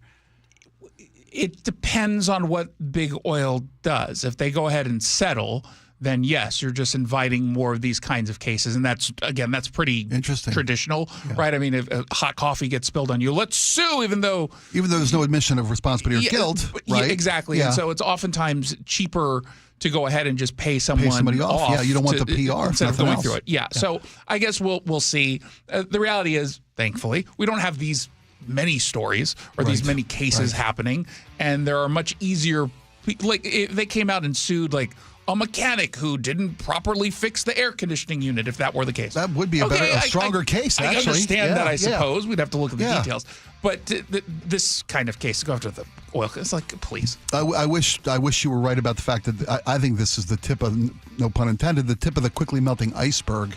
And you're going to see case after case after case with regard to climate's impact on our lives and those who should, in some people's opinions, be held accountable. Yeah, I'm just saying the ones that we've seen so far have gone pretty much nowhere. Yeah. Remember those kids locally who wanted to sue? Because their generation, their future generation was being put at risk. Your generation sucks. And we'll leave it at that. Jason Rants can be heard every single Monday through Friday. I won't say every single day week, but I want you to have weekends off. You deserve weekends off. You work hard. At KTTH, we appreciate every time you join us, buddy. All right, when we come back next, 1:30, our next break, we'll have, of course, local news at the bottom of the hour. But when we come back, something that really matters, talk about famine and global politics and rock and roll's place therein. Yesterday was the 40th anniversary of Live Aid, when rock and roll took on the world, to quote CNN. We'll have that on our takes on it when we come back. This hour is brought to you by Insulation Northwest. Ah, summer in the Puget Sound region. Hanging at the beach. A nice coffee on a long walk with the pooch. And so much time sitting in traffic every weekend, literally going nowhere. We've all felt it. The warm weather means big construction projects are underway across the region, and I can help you get around the big delays. Choke Points with Chris Sullivan from KIRO News Radio, mynorthwest.com, and the KIRO News Radio app. I'm here with Jonathan from DUI Heroes to discuss an easy mistake to make when you get pulled over for DUI. You don't have to perform voluntary tests like the standardized field sobriety tests or the voluntary preliminary breath test out on the roadside. They're voluntary by nature, which means you can simply say no thank you. You also can ask to speak with a lawyer immediately. Which is where DUI Heroes comes in. 1-800-DUI-HERO or DUIHeroes.com, your DUI defense specialist. At Clear Choice Dental Implant Centers, we get that your teeth, your budget, and your story are all unique to you, which is why our experts who specialize in dental implants will build a custom solution around each patient's needs. With personalized treatment plans and third-party financing options, we'll help you get your new teeth on your terms. Visit clearchoice.com or call 888-SMILE-05 to schedule your free consultation today and let us help Seattle start smiling again. Office is owned by Dr. Alfonso Pinheiro. Seattle Children's is leading the fight against pediatric cancer with groundbreaking research in immunotherapy. It reprograms a child's own T cells to hunt down and destroy cancer. It's hope, powered by science. But here's the truth. Pediatric cancer research is drastically underfunded. That's why Safeway is stepping up, and you can too. G. Scott here asking you to say yes to donating to ImmunoHeroes next time you're at Safeway checkout. Together, we can help fight cancer for all kidkind. This could be the oddest gift anyone's ever given me. But I'll bet you use it. When the time is right, I suppose. That's the idea. A plunger. An Apollo plumbing plunger. Free for me? Actually, free to everyone we visit. Because? We believe some things you can do on your own. And if this plunger can't fix it? Apollo Plumbing will. Just like that. You call, we come. It's fixed. Wouldn't you rather I just call? You're welcome to. Okay. But for a simple backup, something I can solve myself, try your free plunger. I'll admit it's kind of spiffy. Apply a little pressure. And if it still won't clear, call Apollo Plumbing. The ready right now plumbers. Our big blue trucks come stocked full of fixes. And a plunger wielding plumber. A clean screen trained and trustworthy Apollo plumber. They come in a jiffy. Arriving when promised to put plumbing problems in your past. And give me a free plunger. That too. You know, I kind of like this plunger. I'm sure it'll come in handy. Just like Apollo Plumbing. ApolloPlumbing.com. If you want that summer body you've always dreamed of, then this message is for you, ladies, and you men too. Get rid of extra stubborn fat and address areas of loose skin around the waistline, chin, and under the upper arms with ProSculpt, the new one-day instant permanent fat removal and skin tightening treatment. Maybe you've tried the lasers, fat freezing methods, even those new pills, but without the desired results. ProSculpt is different. It's minimally invasive, performed while fully awake, gentle, yet powerful. Designed to target the waistline, chin, neck, arms, and thighs, ProSculpt uses FDA-cleared plasma technology to deliver immediate, permanent fat-reducing and skin-tightening results, all in just one visit. If you want that summer body this summer, then you must act now. Go to ProSculpt.com today to schedule your free consultation. Get $250 off. For instant, permanent fat reduction and skin tightening, visit ProSculpt.com. Jason Rance here with our local tax expert and advocate, Greg Nunn from Nunn Better Tax Resolution. So you and I have talked before about the folks who think they can do this themselves. And again, I imagine there are a lot of people who are saying, well, new administration, fewer staff members, now I truly can get it done. Really, in this situation, I do feel really bad for the taxpayer because here you're getting a notice. You call the IRS, you're going to be on hold for 45 minutes to an hour. And so getting through is going to be more difficult. And when you do get through, you're going to be talking to people that are not as well trained as they have been in the past. Which makes it even easier for them to take advantage, even if it's not intended, against the person who owes taxes. I've heard it said that they just will make up something because they want to respond to the taxpayer. And people are going to get some really bad information and they're not going to know. If you're having trouble with the IRS, call Greg Nunn, Nunn Better Tax Resolution, 425-947-1967, or Google NUNN, Nunn Better Tax Resolution. Tired of sitting on your suitcase? 2 words, packing cubes. Sometimes a different way is the better way. Like the SR 509 Expressway, an alternate route that'll help manage congestion on I-5 and other local roads. Now open and free through summer. Seahawks training camp, powered by Boeing, is back at the Virginia Mason Athletic Center, July 23rd through August 12th. Take in stunning lakeside views, grab autographs from your favorite players, and let the kids join in on pre-practice football drills and more. Register now at Seahawks.com/training camp. Cars for Kids, your trusted charity for car donations, also accepts donations of boats, RVs, motorcycles, and real estate. Call today, 877-CARS4KIDS. KIRO News Radio 97.3 FM, Northwest News. Now, the latest from KIRO News Radio and mynorthwest.com. Good afternoon. I'm Gwen Baumgartner. A senior member of the Pierce County Sheriff's Office is due before a judge any minute now. He's a major on the force, now under investigation for a serious crash. The 52-year-old was off duty when he's accused of driving under the influence in Graham on Saturday afternoon. It's our policy not to name suspects until they have officially been charged. Troopers say the major failed to yield, causing an SUV to roll with 6 people inside, causing serious injuries to himself and others. One of the victims is 7 months pregnant. 3 others are just 3, 4, and 8 years old. The suspect was also taken to the hospital. He's been put on administrative leave as of today. Charges could be filed within the next 2 days. The man, mistakenly identified as murder suspect Travis Decker in Idaho's Sawtooth Mountains, is now speaking out about his experience being wrongly targeted in a widespread manhunt. KIRO News Radio's Luke Ducey has more. Nick tells Idaho News 6 he thought it was a scary coincidence. He and a friend spent the 4th of July weekend in the same Sawtooth Mountain campground as fugitive Travis Decker. My first thought was, oh my God, we spent the night next to a murderer. That is frightening. That Monday, Nick says he realized two strangers confused Decker with him. Similar long hair, beard, earrings, and clothing. Nick called forest rangers and U.S. Marshals came to his work and questioned him for a half an hour. Luke Ducey, KIRO News Radio. Travis Decker is wanted on suspicion of murdering his 3 daughters in May. Washington Senator Maria Cantwell says she intends to send President Trump a letter this week with 5 action items for how America can improve its weather technology and readiness. The Democratic senator spoke on CBS's Face the Nation. We as a nation shouldn't be second to Europe or anybody in being a weather-ready nation. We should be the smartest government in the world using technology, analyzing the data, and putting a forecast system into place that gives people that kind of system. Senator Cantwell states that some of her recommendations have bipartisan approval, calling weather improvements a, quote, national responsibility. Turning to the economy now, with tomato prices expected to rise sharply this week. Today ends a decades-old agreement between the U.S. and Mexico. CBS News Money Watch correspondent Kelly O'Grady explains. It's a tomato suspension agreement.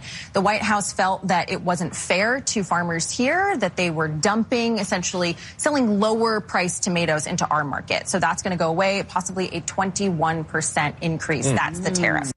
Job search website Indeed is laying off 92 local employees as part of its global downsizing effort. In total, 1,300 workers at both Indeed and its sister company Glassdoor are being let go, according to GeekWire. Those layoffs take effect September 9th. And Wall Street closing with some wins to start off the week. Dow is up 88 points, the S&P 500 up 8, and NASDAQ increasing 54 points ahead of the closing bell. And now to some traffic from the Beacon Plumbing Traffic Desk. This report is brought to you by Home Comfort Alliance. I'm following a collision right now in Northgate on I-5 southbound, just north of that Northgate Way. A crash currently blocking the right lane. WashDOT crews tell me they are on scene, but drivers are facing a major slowdown if you're in that area. Northbound SR 529 at the Snohomish River Bridge is now clear. All drivers were at a standstill for the past hour, but now that is back open. And we are tracking this typical midday slowdown at Seattle's downtown core. But a couple of drive times to be aware of: Linwood to Seattle, 36 minutes. Bellevue to Renton, 27 minutes. Tacoma to Olympia, close to an hour. That's pretty typical at this time. And Bellevue to Everett, 43 minutes right now. Save up to 25% on remaining 2014 heat pumps and ACs during the Home Comfort Alliance warehouse clearance while supplies last. You can visit homecomfortalliance.com today. And now for your weather, brought to you by State Roofing and Exteriors. A bit of a cool down from yesterday's 90 degrees in Seattle, currently 72 in the Emerald City, 75 in Tacoma. We are looking at some sunshine throughout the day and another heat up tomorrow into Wednesday. I'm Gwen Baumgartner with KIRO News Radio.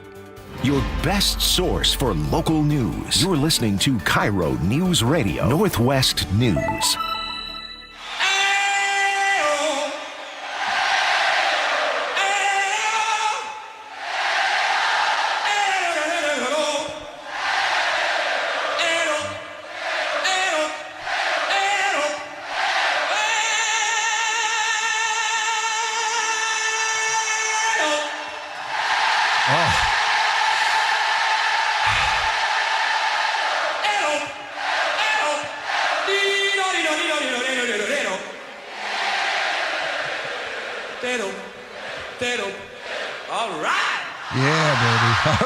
Welcome back to the Jake and Spike Show. That's Spike's pre-show routine every day in the newsroom. No, oh my gosh, I wish. That, of course, the legendary Freddie Mercury with Queen's reunion. It's safe to call it that. A lot of people didn't know the story behind that. At Live Aid, they hadn't performed together in quite a while. The band was on the outs, very well documented in the Bohemian Rhapsody movie. They did a wonderful job on that. But here's Freddie Mercury and Queen stepping into 85,000 people in front of them at Wembley Stadium for Live Aid 40 years ago yesterday, July 13th, 1985. 1985. Not to mention the 12 million people estimated tuning in around the world to watch something that had never been attempted before, a multi-continent simultaneous concert, benefit concert, to help and try to put an end to, if not relief of, famine in Ethiopia. By the way, and before we move any further, we got to open, our band played summer before last over on the peninsula at a rodeo, and there was a nationally touring Queen tribute act called, I think it was called Queen Nation. I owe them the respect, I should know it. But the lead singer of this Queen tribute act, that was his vocal warm-up pre-show. Oh, you're kidding. I'm really? not kidding, because, as the opening act, we do our sound check and then surrender the stage to the headliners for their sound check. And watching that guy do that as his sound check vocal warm-up, I mean, talk about raising the bar and the gauntlet being thrown down. I don't think I've ever tried harder to put on a good performance, knowing that guy was standing on the side of the stage watching me, and he was just a tribute artist to that Freddie Mercury. Yesterday was the 40th anniversary of Live Aid, an experience that I, as the last of the baby boomers, got to watch this live on my television in Baltimore, Maryland. And I turned down, it's funny, I turned down an opportunity to go to the Philadelphia Live Aid performance at JFK Stadium in Philadelphia. Yeah, there was one in the UK, one in Philadelphia. Exactly. The UK show started at 12 o'clock London time, 7 a.m. Philadelphia time. And then I think it was 7 hours later, they kicked off the U.S. Performance at Philadelphia's JFK Stadium. The greatest names, the biggest names in rock and roll. David Bowie, Elton John, Paul McCartney, Sting, U2, The Who, Dire Straits, Duran Duran, Wham. That's just the British version of it. That's right. And that was the day that I think it was Phil Collins and Sting hopped on a Concorde after performing live at the London show to come back to the Philadelphia show and play on both continents in one day. I watched last night, CNN has a 4-part series called Live Aid When Rock and Roll Took on the World. And I watched the opening episode of the 4 episodes, quick little CNN miniseries last night. And it was funny because I didn't realize it was a 4-parter. I thought it was a 1-hour tribute to the 40th anniversary of Live Aid. And I'm watching the show last night, and it's very well produced by CNN. If you get a chance to, I highly recommend it, because it's not just about it's not a recap, a highlight reel of the best of the Live Aid concerts, which were amazing. Some amazing performances took place. U2 basically broke into the global awareness with their performance at Live Aid in London. And again, Queen, given their performance, and by all accounts, by many accounts, it may be the greatest live performance ever delivered. I mean, the Queen's set at Live Aid, which was only like 21, 22 minutes. It was 4 or 5 songs, little hybrid elements of various songs. They abbreviated versions of various of their big songs.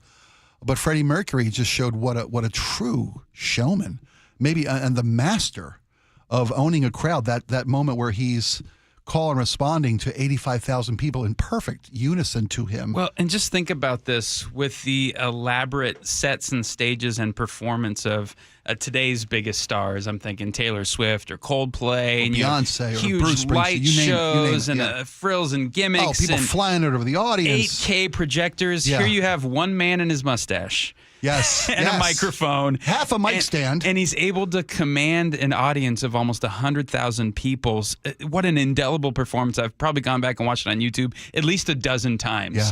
I mean, you just get transfixed by the power of his voice and the command on stage and the brilliance of the songwriting. And a once-in-a-generation talent was Freddie Mercury. And yeah, like you said, I listed off just a bunch of performers who performed in the UK for Live Aid. America saw Led Zeppelin and Neil Young, Crosby, Stills and Nash, Joan Baez, Madonna, Mick Jagger, Tom just Petty, a who's who of rockers of their generation.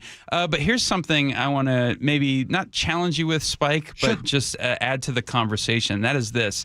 In terms of a memorable event, I think generations from now we'll still be talking about Live Aid and just the display of talent and entertainment and musicianship that was on full display. But in terms of what it did for Africa, which was really what it was billed for in the first place, I think is more of a mixed record, though, Spike. Oh, hold on. I pulled out my thesaurus for this segment, You always bring receipts. Would you say that the antecedent to Live Aid was the concert for Bangladesh? That's George Harrison, 1971. Eric Clapton, Ringo Starr, George Harrison. It was this big benefit concert. I remember it well. To raise awareness and aid for refugees leaving East Pakistan due to civil war, cyclone, and famine. Live Aid came 14 years later, and you pointed out rightly that it was to address this famine in Ethiopia. Yes. But I think the problem here, Spike, is that it led a generation of people to view Africa through a lens of sentimentality, of the helpless, hopeless, and dependent continent of Africa that was for now generations going to be reliant upon foreign aid. And the complicated picture of the famine in Ethiopia, there was a drought, a famine, but it was caused by a multitude of factors. There was a civil war. There were government policies. There was a forced resettlement, counterinsurgencies that also played a huge role in this catastrophe. And aid up to that point had been used large in part for military purposes. And I just think sometimes when we Westerners get the notion that if we just give more, if we give more rice, if we give more food, if we give more shoes, that we're actually helping these people in these places that are not as well off as Americans. But in some respects, we're actually hurting them more by creating more dependency. Wow. When the real solution to their problems is things like rule of law, increasing the rule of law, and increasing private property rights, and getting rid of bad leadership of terrible governments over there in the first place. So it's merely a little Band-Aid that we're putting on there. Ironically, you use the word Band-Aid. That's how the whole thing started. There you go. But this plays into conversations over U.S. aid as well. Okay. Maybe we've just scratched the surface here. We had Maybe just scratched it because there was a question that started all that. And we mentioned Freddie Mercury to begin this segment with Freddie Mercury's performance at Live Aid. But Bob Geldof of the Boomtown Rats and of Live Aid was the reason that this happened. And this event was just one of a series of events that I think changed how the world looks at Africa. And you may have some very valid points about, are we helping so much that they're not helping themselves and could help them in better, more productive, long-term solutional ways?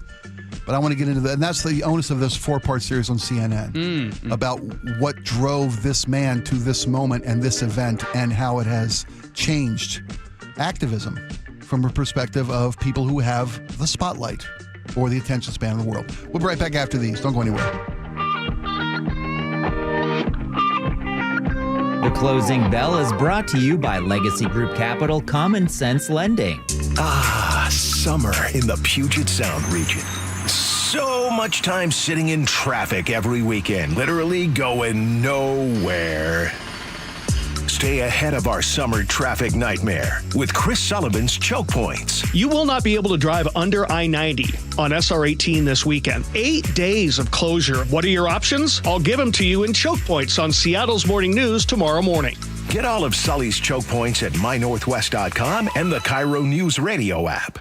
If you have unfiled taxes or are in debt to the IRS, this is important news. Did you know the IRS has programs specifically designed to help people struggling with tax debt? Powerful tax assistance programs that can save you thousands if you qualify. No one knows these programs better than the experts at Optima Tax Relief, America's most trusted tax resolution firm. A+ rated by the Better Business Bureau, their award-winning tax attorneys and licensed professionals have resolved over $1 billion of tax debt for their clients. One call to Optima can start the process, helping to put an end to your worries about wage garnishment, asset seizure, and other aggressive IRS actions. Find the best options to solve your tax problems. Call the experts at Optima Tax Relief today for a free consultation. Call 800-343-6460. 800-343-6460. 800-343-6460. Optima Tax Relief.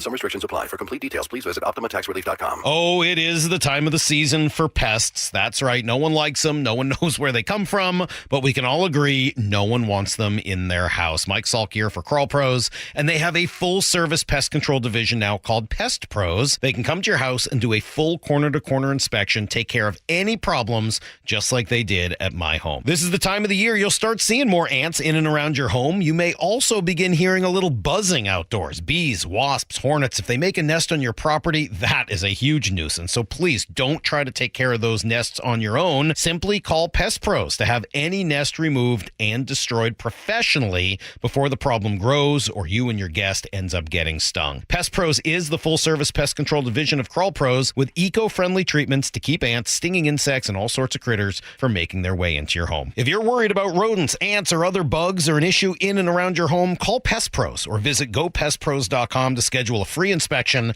at GoPestPros.com. Crank up the hits and bring on the boom. It's 80s fireworks night at T-Mobile Park. Get ready for a totally tubular show this Friday, presented by T-Mobile. The Mariners face off against the division rival Astros at 7:10. And after the game, the sky will light up to the sound of your favorite 80s jams. Big hits on the field and more big hits after dark. Grand slam!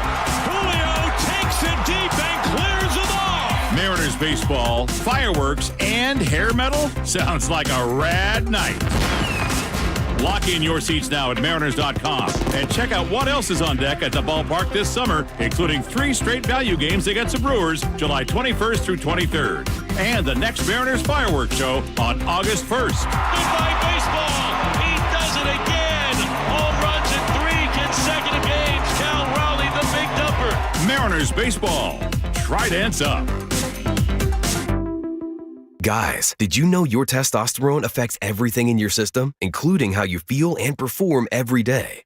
Right now, Revive Men's Health Seattle will check your testosterone for free. Knowing your T levels is the first step in understanding if you have low T. Your testosterone level impacts your energy, libido, sleep, weight, hair loss, mood, and even ED. Maintaining an appropriate T level can change your whole life. Most men start to see changes in their hormone levels in their 30s. Experience and results matter. So what are you waiting for? Get your T levels checked today by local, experienced, and trusted men's health experts. They've helped thousands of men since 2011. They're so confident they can help you, they even guarantee it. Call Revive today and schedule your free testosterone test, free exam, and free consultation. Call Revive Men's Health at 206-529-1111. That's 206-529-1111. Or visit ReviveMen'sHealth.com. Jason Rance here with our local tax expert and advocate, Greg Nunn from None Better Tax Resolution. When it comes to the technology that the IRS is using, they're updating systems that haven't been updated in decades. And while that might sound great for them, it's usually bad for the taxpayer who owes. It is, and their systems, unfortunately, they're just legacy systems. If you try to make an inquiry on some things, it's like you got to know how to use programming language to find it. But they are working on updating that system, and I hope that really they do, because they'll serve us better, the taxpayer better, and get things done quicker. The other thing they're doing is AI, just like every organization. So they're already using it to some extent to put in profile of certain things that they want to look for in a taxpayer and find those people and go after them or see what's going on, why they're not getting their money. If you're having trouble with the IRS, call Greg Nunn, None Better Tax Resolution, 425-947-1967, or Google NUNN, None Better Tax Resolution. When you speed, you have less time to react. Follow the speed limit to keep other road users safe. Speeding catches up with you. Paid for by NHTSA. Worried about your aging parents' bathroom? You can convert that old tub into a walk-in shower with Bathfitter. Custom fit, installed in just 1 day with 0% interest for 24 months. Call Bathfitter now or visit BathfitterNW.com. Start having fun. Caesar Sportsbook at Muckleshoot Casino Resort is your #1 place to eat, drink, watch, and have fun. Keep up with your favorite sports anywhere and everywhere on property with the mobile app. Visit MuckleshootCasino.com today. Scan the QR code and let the play begin. Muckleshoot, and there won't be snow in Africa. Welcome back, everybody. Spike O'Neill here with Greg Tomlin, filling in for Jake Skorheim this today. I'm used to having you all week, but Jake will be back tomorrow, we promise.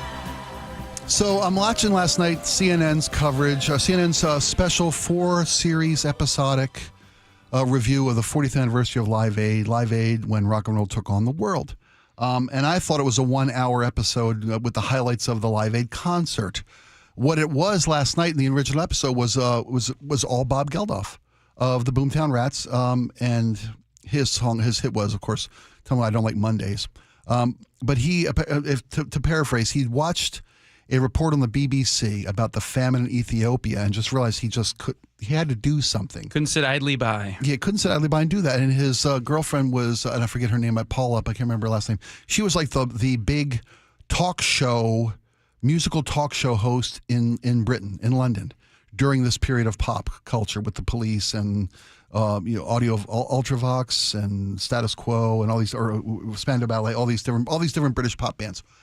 And they decided to make a record to help out the starving people of the Ethiopian famine, yada, yada, yada. They make Band-Aid that raised, literally, instead of the 80,000 pounds they hoped to raised 8 billion pounds for relief of starving Africans in Ethiopia. Just that year? Or are we talking over a No. certain This was the record sales, because this record record took off in London, then it hit America. And it covers the entirety of the Do They Know It's Christmas, the Band-Aid phenomenon, and how much it helped. And Geldof then went to Ethiopia because the papers in London said we can't keep covering the story. I know there's not enough has been done, but if we can't keep covering the story unless you go to Ethiopia, unless you're St. Bob Geldof and you go there and show these kids. And he went to Ethiopia, and it just happened that Mother Teresa was there. And they had an opportunity to get together, and media picked up on that. Next thing you know, this song to help starving people became this multi-billion-dollar fundraiser to help these starving people in Ethiopia. Next thing you know, Bob Geldof in last night's episode gets a call from Harry Belafonte, who put Michael Jackson on the phone, who said, "We want to do this in America." And then We Are the World was born. Quincy Jones took over that, and Michael Jackson put that superstar American side of the pond together. And Geldof said, once we get America on our side with this effort, we can then turn the tide for helping the starving people of Ethiopia. And you asked the question, is it detrimental to help people rather than change a crooked political system or give them the ability to be self-sustaining with regard to property rights in Ethiopia and all the questions you asked? Perpetual dependence. Perpetual dependence. Yeah. And Geldof's asked that question quite frequently. Said that's the issue was people were dying by the tens of thousands, by the hundreds of thousands per day, and they needed to feed people. The talk of political change or structural societal change in these countries of Africa is a long-term conversation and political movement, which had already been going on for years, if not decades, and will continue to do so to this day. And they found the ability to make people aware of what was going on, raise money and awareness through their medium, music, and change the world. And then we get to Live Aid, because we've put out this record. We put out a record in America. Let's do a benefit concert, and there had never been attempted anything like this before. And I mentioned that the movie Bohemian Rhapsody did a nice job talking about Queen's participation, and they in the movie said that's what lit the phone lines up. The phones were somewhat dragging at the Live Aid show for donations from around the world until David Bowie played. And David Bowie finished his set by showing a video to the crowd, and thus the 12 million people in the global audience of Live Aid, and showed this Ethiopian tragedy, this national disaster, this human disaster. And that's when the phone lines melted down. And this Live Aid, this ability to do fundraising through entertainment, it was just it's a moving piece last night from CNN. And I agree with you that these countries in Africa, there is a poverty, what did you call it? The complex? Poverty industrial complex. Poverty industrial complex. Which could be very lucrative. It does. It exists, and there are people who profit from it. But also there is also the immediate need to help those in immediate need. And I don't think those have to be mutually exclusive. No, exactly right. Yeah, exactly right. So just because we've sent some money and fed some people, there's still reason to continue to help people be self-sufficient. That's what And then it becomes down to, are we a national or an international community? And I think I know where you fall on that. All right. So that's our discussion of rock and roll. I just wanted to watch some bands play, but man, I had to learn something last night. It was awesome. When we come back, we'll talk about President Trump and his latest. There's a local music festival in Seattle that is being hindered because international talent at this Ballard Music Festival is not being able to come in or worried about coming into the country to play at a music festival because of the immigration policy of this administration. We'll have all kind of fun stuff to talk about when we get back. Don't go anywhere.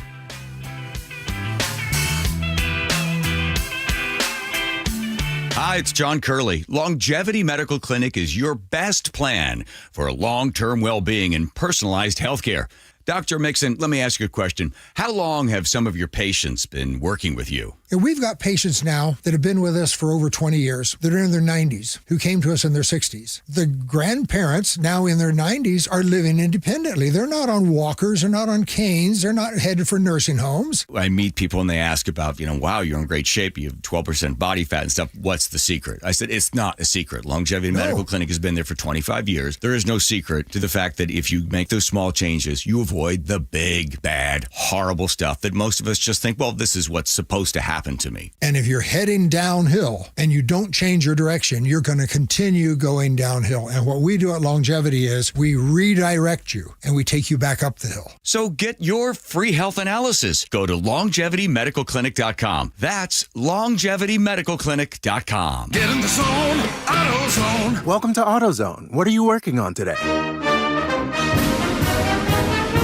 Hey, that's the spirit. Right now, we're celebrating free with a free STP oil filter when you buy 5 quarts of oil and free Duralast brake pads when you buy 2 rotors. Like always, free battery testing, charging, and recycling at every store. Celebrate free at AutoZone, now through July 28th. Get in the zone, AutoZone. Restrictions apply. This is the story of the one. As a lineman, he does whatever it takes to keep the power on in his community. And he wants a partner like Granger who does the same. Granger offers the professional-grade products he needs, from voltage detectors to harnesses to hard hats, plus fast, dependable delivery, so he can rise to every challenge. Call 1-800-GRANGER, click Granger.com, or just stop by. Granger, for the ones who get it done. Are you worried about economic conditions, tariffs, and inflation? Are you tired of trying to time the stock market? Maybe it's time to take a little risk off the table given current market volatility. For stability, there's no better option than Legacy Group's Northwest Fund, a fixed return of 9%. Hi, I'm Scott Rirucka, CEO of Legacy Group Capital in Bellevue. We've been running local real estate investment funds for over 18 years with 0 investor losses, averaging double-digit returns since inception, and we also accept IRAs. Over 1,000 local investors have invested over $250 million in our Legacy family of funds. Feeling uneasy? Don't gamble your hard-earned money or risk your retirement. Legacy Group's Northwest Fund, returning 9%, has limited openings for new investors right now. Call 425-635-4700 or visit LegacyG.com. That's LegacyG.com. This is not investment advice. Legacy investments available to accredited investors only. Details at LegacyG.com. At Les Schwab, we've been changing the tire game for more than 70 years. Our Go the Extra Mile service means more hustle, less hassle.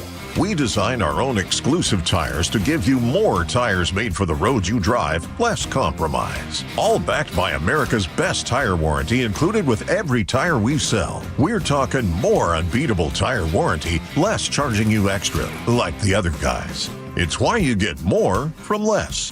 Book an appointment at leschwab.com. Your best source for local news. KIRO Newsradio, KIRO FM and HD1, Tacoma, Seattle, Northwest News.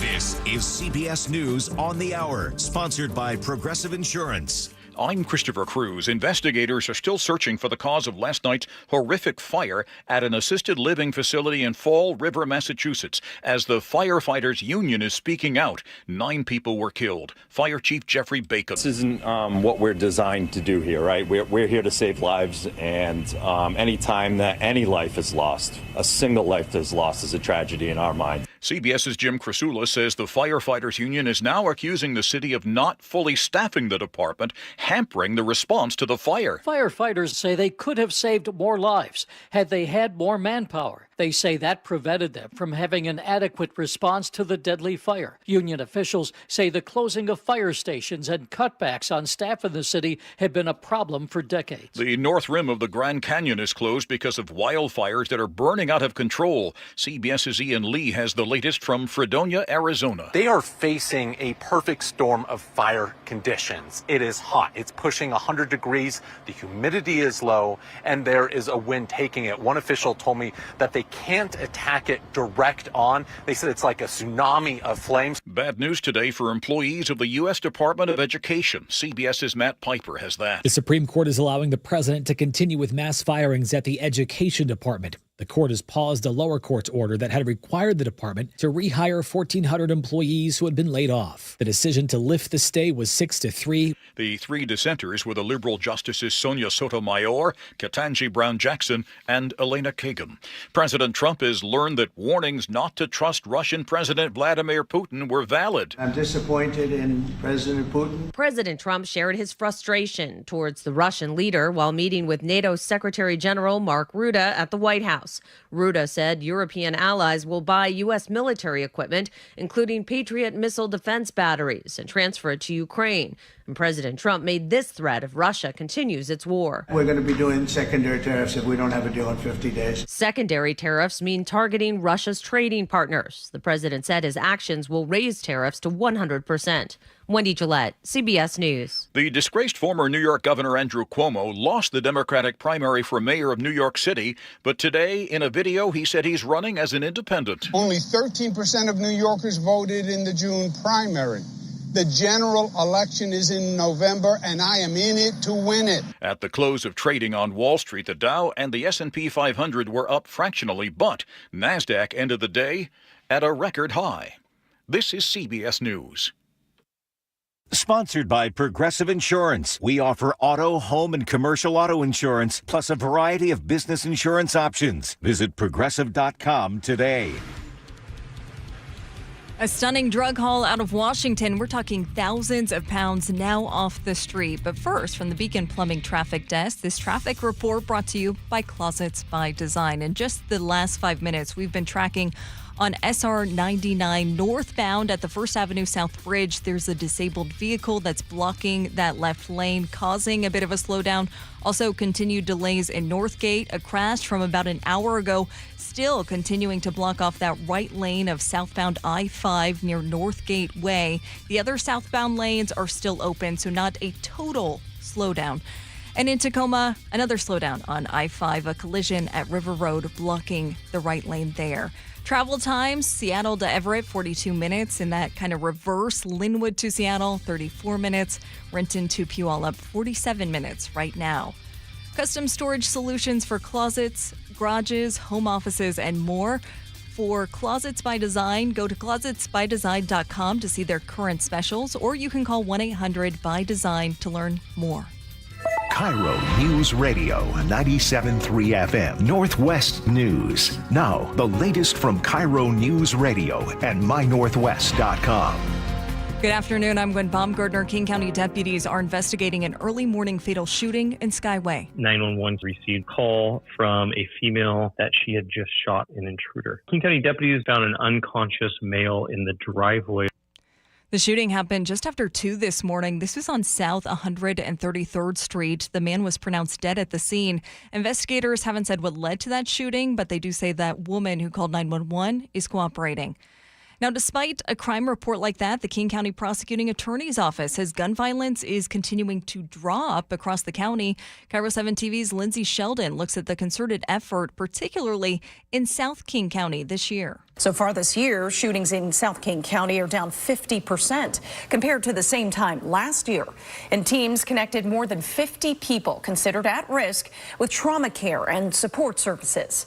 Prosecutors say they're using real-time data to stop violence before it escalates and stepping in with law enforcement and legal action when it does. Mason County authorities have seized dozens of firearms from a Shelton area home. Sheriff's deputies found 24 weapons, including 5 short-barreled rifles, 3 suppressors, and 1 fully automatic firearm. They were serving a warrant at a home along West Dayton Airport Road after getting a tip from a concerned citizen. 2 convicted felons were arrested. That's KIRO Newsradio's Frank Lindsay. A massive drug bust resulting in a slew of federal charges in Yakima today. 13 people described by the U.S. Attorney's Office as armed and violent drug traffickers operating on the Yakima Nation and in the Yakima Valley. Today, law enforcement touting their work to get those suspects and their haul off the streets. Law enforcement seizing, listen to this, more than 7,000 pounds of marijuana, 330 pounds of meth, 7 pounds of fentanyl, and nearly 25 pounds of cocaine. And Washington is one of the 20 states suing the federal government today over billions of dollars in frozen education grants. The money was for a range of education programs that our state attorney general says the Trump administration is obligated to support, adding that our state is losing out on about $137 million for the upcoming school year. And now to weather, brought to you by State Roofing and Exteriors. Grab those sunglasses. The weekend sun is here to stay. Though we are seeing a little bit of clouds here in Seattle, but that'll change in the next hour or so. Temperatures at 68 in Everett, 74 in Bellevue, 77 in Federal Way. A heat advisory will go into effect tomorrow around noon, with temperatures expected to peak on Wednesday. I'm Gwen Baumgartner, KIRO News Radio. Your best source for local news, serving Western Washington and the world with a KIRO Newsradio app. Always streaming live on your smart speakers. You're listening to KIRO Newsradio, Northwest News. It's the all-new Jake and Spike Show on KIRO Newsradio. Welcome back to the show, everybody. It's the 2 o'clock hour, the Jake and Spike Show with Greg Tomlin sitting in today.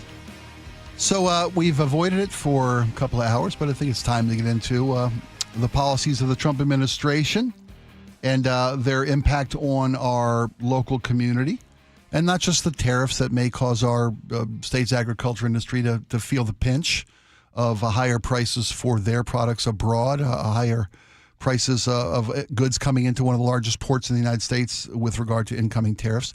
President Trump has, of course, threatened tariffs. He's now sent out letters to various countries around the world with the potential tariff rates he will impose if a better trade deal is not struck with the United States. He has imposed a 30% tariff on all goods from Canada beginning August 1st, if I'm not mistaken. Same thing with the European Union. And our biggest trading partners are going to be hit with tariffs. The Trump administration, I'd say not the president himself, was bragging today about the $27 billion brought in through tariffs in the month of June alone, if I'm not mistaken. And what a glorious victory that was. And again, I asked the question, who pays tariffs? Because while the importers of these goods have paid a record $27 billion to the Trump administration's federal coffers, those additional costs will be passed along to you, me, and everybody else who's a consumer. That's how tariffs work. Yeah, there's no daylight between you and me on this, Spike. Tariffs are a tax unless they're temporary and targeted. I think they're very harmful to the American consumer in the long term, and I question the Trump administration's judgment on this one, perhaps more than most issues. So what we'll see from this administration, and I don't mean to be pejorative about the administration. We all know we have disagreements from a political and theological standpoint, not theological. You know what I'm saying. I don't like anything about the guy or his policies. But that's just me. I'm a Democrat. Mm-hmm. Are the president's international policies regarding not just trade, but travel? President Trump's administration, State Department, has banned visas for English punk rock duo Bob Vylan for things said at a performance at the Glastonbury Festival. So here's the First Amendment rights of...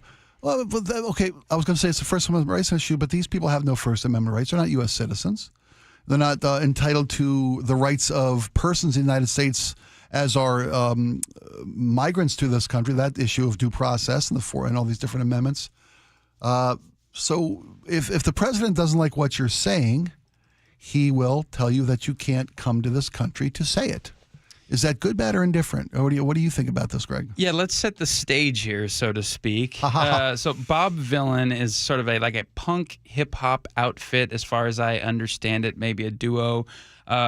that performs over in the UK a lot. I think they are British originally, maybe Scottish. I'm not sure. I'm sure people get mad at me for not knowing the distinction there. Yeah. But they performed at Glastonbury on July 28th.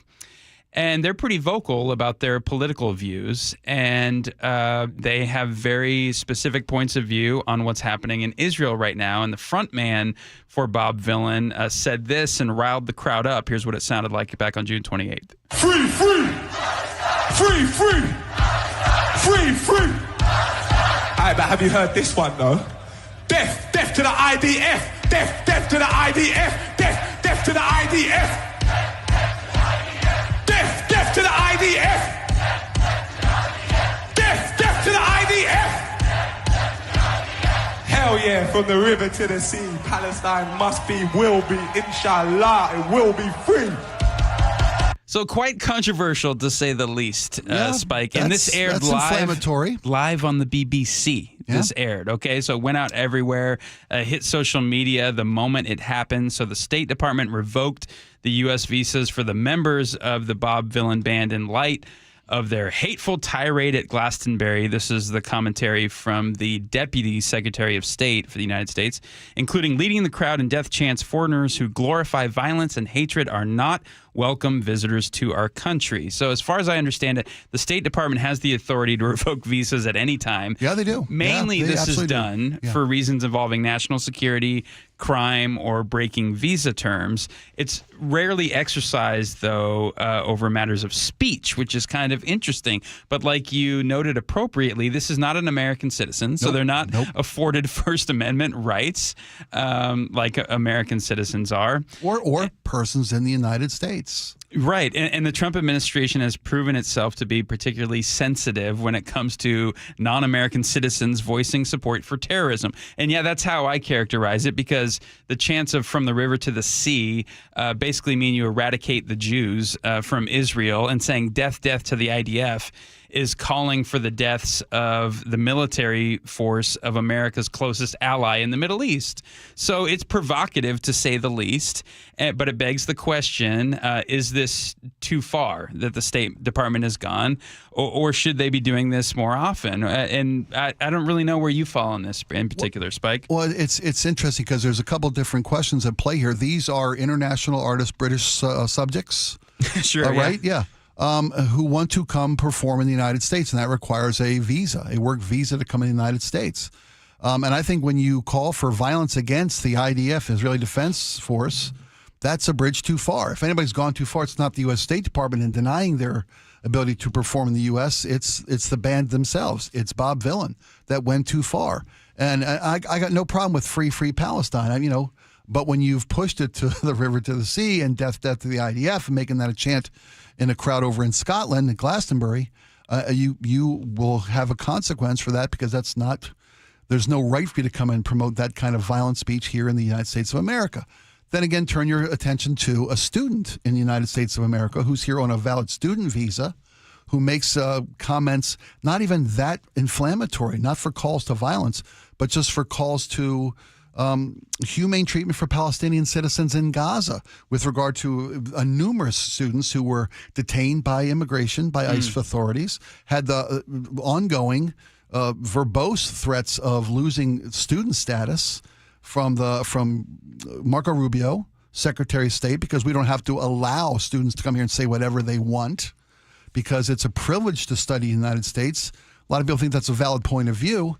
But when you're just speaking toward the support of a different political ideology, as these students were, I think that's a bridge too far for the U.S. State Department to be suppressing free speech, not violent speech, just speech that is not in tune with the president's agenda. These people have had their ability to study in the United States threatened. Schools have lost funding. The Trump administration has sought oversight of curriculum for major learning institutions. And I'm not arguing whether or not schools have become woke or left-leaning indoctrination, blah, blah, blah, blah, blah. All those things are long, deep arguments that have valid points of view on both sides. But to suppress free speech in this country because it doesn't align with the President of the United States' point of view. The agenda of this administration is verbatim what's been used as rationalization for removing people, eliminating student visas, to attempting to deport, let alone detain people of student status here in the United States. These are dangerous places to find ourselves, where a speech that's not aligned with the party, the administration in power, isn't allowed in this country. To not just citizens, but people here with legal justification and legal status to be here in the way of students or people with green cards, all the different people who find themselves vilified, if not targeted by this administration. Well, let's localize this for a moment, because the Seattle Times has a write-up about the Freak Out Festival, which I had never heard of before. I can't get behind that name alone. And apparently, not Freak Off. Yeah, Freak Out. Oh, okay. Yeah, there's no P. Diddy tie-in Thank here. You. My mistake. But Tell me apparently, more. This is a very successful underground music festival that happens in Seattle, which was interesting to become privy to. But they're having a rough go this year because roughly a quarter of the international artists that Freak Out organizers invited to play the Ballard Festival this fall declined. And this is a tangential subject, but there is some correlation here to our previous story about basically people coming in from out of the United States to perform here, entertainers. And so these entertainers cited increased difficulties obtaining visas amid President Trump's policies, and they say rhetoric around immigration and tariffs, among other concerns. Another previously confirmed artist from Latin America had their visa unexpectedly revoked, forcing them to drop off the festival's 40-band lineup. As an artist myself, or maybe that's being too kind to myself, or performer, musician, I hate to see this stuff. I think we're enriched as a country by diversity and variety, in highlighting cultures and musical offerings and artistic offerings from all around the world. So you hate to see it. And on the other hand, I sort of understand what's going on here in the dynamic.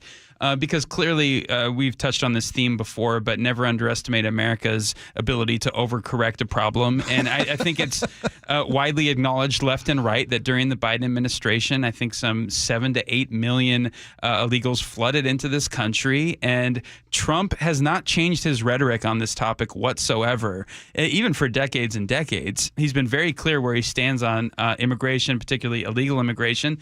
And so he was elected, and now he's going harshly into the other direction, which I don't agree with either. I wish some way or somehow the pendulum would settle kind of around the middle or center right in my perspective here. But yeah, he has a lot of people freaked out, and the way he's been handling deportations, and particularly in regards to his rhetoric around immigration and illegal immigrants, but people are a little freaked out.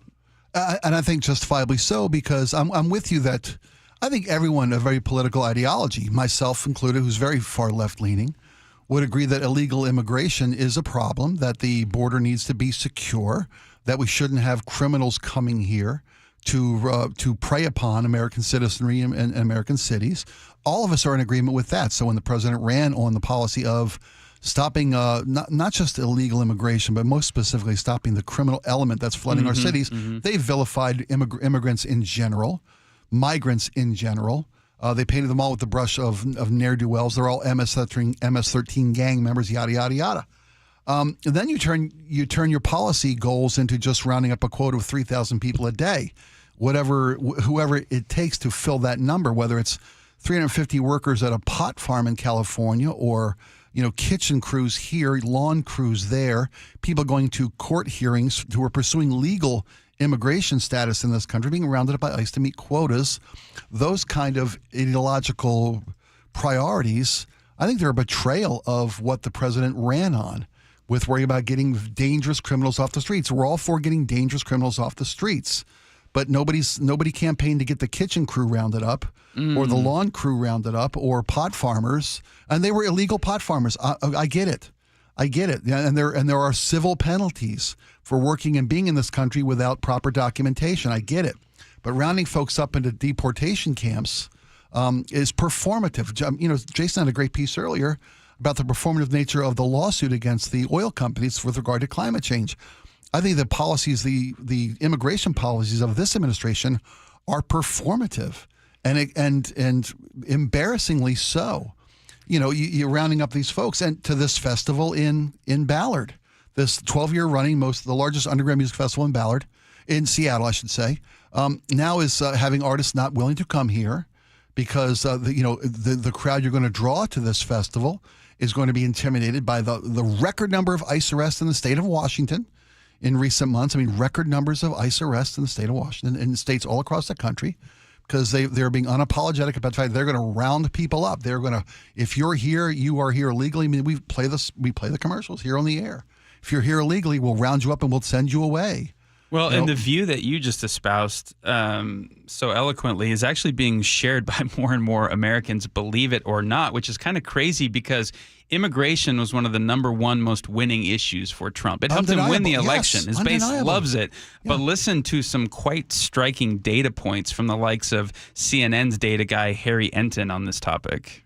In a word, Kate, oof. What are we talking about here? Take a look at this. Trump's net approval rating on immigration. Got 5 numbers for you across the screen here. A lot of focus on Gallup at minus 27. That's horrible. Quinnipiac University, minus 16. That's awful. Marist is bad at minus 9. Ipsos is minus 8. Fox at minus 7. Bad. So going from your left side, bad, to just downright terrible on the right side of your screen, the American people have turned against President Donald Trump on what was his best issue, one in which he had a positive net approval rating for most of his term, and arguably the issue that got him, of course, the GOP nomination all the way back in 2016, and one of the issues, of course, he used last year to quite a successful degree. I mean, even when Fox News polling has Trump underwater on the immigration issue, you have to start taking note. And like you said, I think it's because the American people are starting to say, wait, you've gone too far. This isn't quite what we thought you were going to do in terms of implementation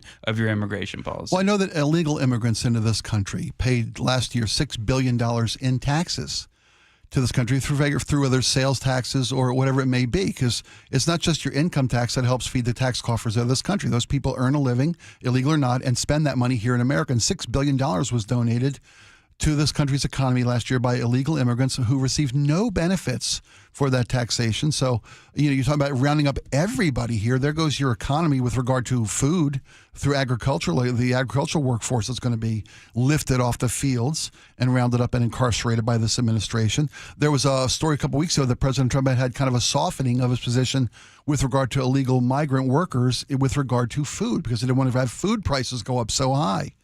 It didn't matter if it was a pot farm. We talked about this last week. President Trump's immigration, his ICE, Department of Homeland Security and the ICE forces raided a pot farm in California in which 350 people were deemed to be working illegally, and these people were arrested. Now, if I put forth, if this was a lettuce field, a strawberry patch, those people wouldn't have been targeted. Interesting thought. Because the president understands that the agricultural workforce, legal or illegal, is imperative to this country's agricultural industry and the cost of food in America. But pot's an okay target to go after because it's not food, it's those nasty potheads. And I think it was there was a specific reason they went after a pot farm. And the bigger issue is, why are you locking up 350 people in the field who are trying to earn a living? They're not criminals, they're not gang members. They're not traffickers. They're picking pot plants. They're working pot farms. Why don't you arrest the guy running the pot farm? They hired 350 illegal immigrants to work his field. That's never the issue. That's going to be a monetary fine, a slap on the wrist. People who came into this country to seek a better living for their family, a better way of life for their family, are being locked up, deported, put in God knows where, Alcatraz, wherever else, because they're going to launch like hundreds of these detainment centers throughout the country. For-profit people running these detainment centers, follow the money on this thing. How come you're not locking up the businesses hiring these folks? Why are you going after the workforce involved? Anyway, we never have enough time. We never got to the Rosie O'Donnell needs to be losing her. That was another one. The ancient Rosie Trump feud. Can we talk about that when we get back? Let's talk about it. If you don't mind.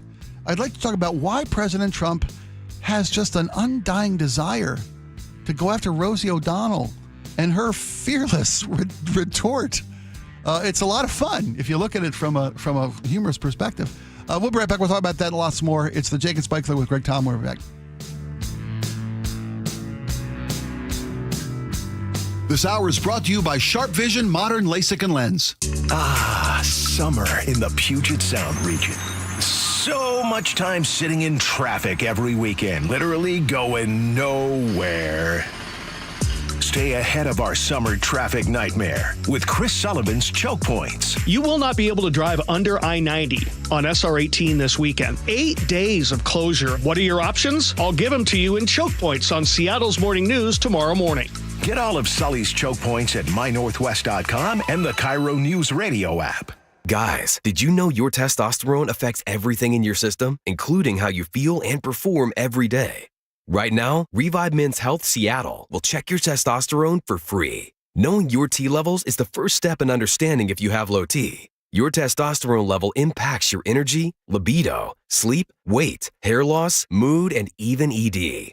Maintaining an appropriate T level can change your whole life. Most men start to see changes in their hormone levels in their 30s. Experience and results matter. So what are you waiting for? Get your T levels checked today by local, experienced, and trusted men's health experts. They've helped thousands of men since 2011. They're so confident they can help you, they even guarantee it. Call Revive today and schedule your free testosterone test, free exam, and free consultation.